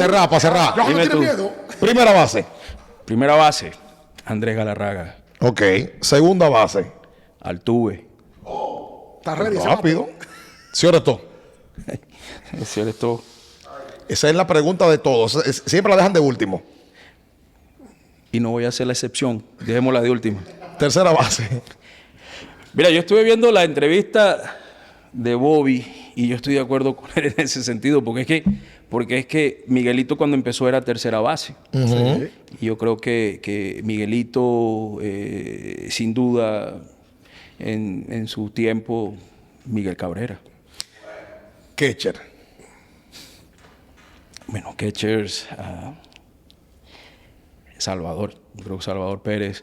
Una vez hace tiempo lo dije en pandemia que era Henry Blanco, porque Henry detrás del plato era una garantía y una seguridad de hacer esto. Pero es que hoy en día ya han pasado varios años y la parte no solamente de la seguridad que tiene Salvador detrás del plato, sino la parte ofensiva que tiene detrás del plato, bateando, pues te da todavía ese plus y yo creo que Salvador es... Ok. Jardines. No te creas que está fácil. Mucho. Porque fíjate, Bobby Abreu, Ok. sin duda. Mira, hay un personaje, para mí, a mi criterio personal, difícil de hacer out. Maglio Ordóñez. Ahí van dos. Creo que es otro. Han colocado la mayoría de las veces en una opción joven, más valioso, hace un par de temporadas en Grandes Ligas. Bueno, yo creo que Acuña tiene que ser sin duda también otro de esos. Ok. También está Carlos González, que yo creo que si tuviera que hacer un cambio, hay DH. Sí. Yo creo que ahí más bien es donde se hace el problema, ¿no? Porque ahí también está Víctor Martínez. Víctor. Y si tú colocas a Acuña, a Bobby y a Cargo, Pone a a lo Maglio. mejor Maglio es el DH. Bueno, ¿verdad? Yo lo dejo así. Sí, ahora todo. Para cerrar. No, el pitcher no vamos Mira, a decir no me- nada. El pitcher es Feli, él Yo creo que... no, el manager. El manager Es que también. mira, el Aparicio, Concepción, José Guillén. Mira, es que es grande. Luis Aparicio es el referente más grande nuestro en el béisbol. No sé, y el Rey David fue, a pesar de que yo soy un gran fanático de Vizquel y sé sus Vizquel. manos de seda, todo esto, yo creo que también la parte ofensiva del Rey David, yo creo que debería ser, con todo el respeto de ambos, David Concepción. ¿Quién dirige? O sí. O sí. El abridor, que no está Johan. No, Johan. Oye bien. Oye el abridor, oye bien. Vamos a dejarlo entre Feli Hernández y Freddy. Oye, está bien. Oye, te la vamos a poner más fácil. Para que no sea tan complicado para ti. No está tú, ni tampoco está Feli. Sería Freddy, Carlos Zambrano. ¿A quién elige? Te la pusimos fácil. O a Freddy o a Carlos, entre esos dos. O el Toro. Oye, está buena la pregunta. Pero yo creo que son grandes amigos ambos. Yo creo que allí Freddy. Yo creo que Freddy tiene esa capacidad de competir, no que Carlos no la tenga. Yo creo que Carlos, ahora es que Carlos ya está más tranquilo. Carlos también tiene un gran talento y creo que si tuviera el pitcher que batear, ya eso es otra historia. Es otra cosa. Ya, sí, Ahí es verdad. tenemos que poner al pitcher. Entonces, mira, ahí ni Freddy, ni Félix, ni mi persona tenemos chance. Carlos. Si ahí tiene que batear el pitcher, es Carlos que tiene que ser. Carlos Zambrano de una. Sí, sin duda, porque es que él también, tal vez no porque como Otani, porque Otani pues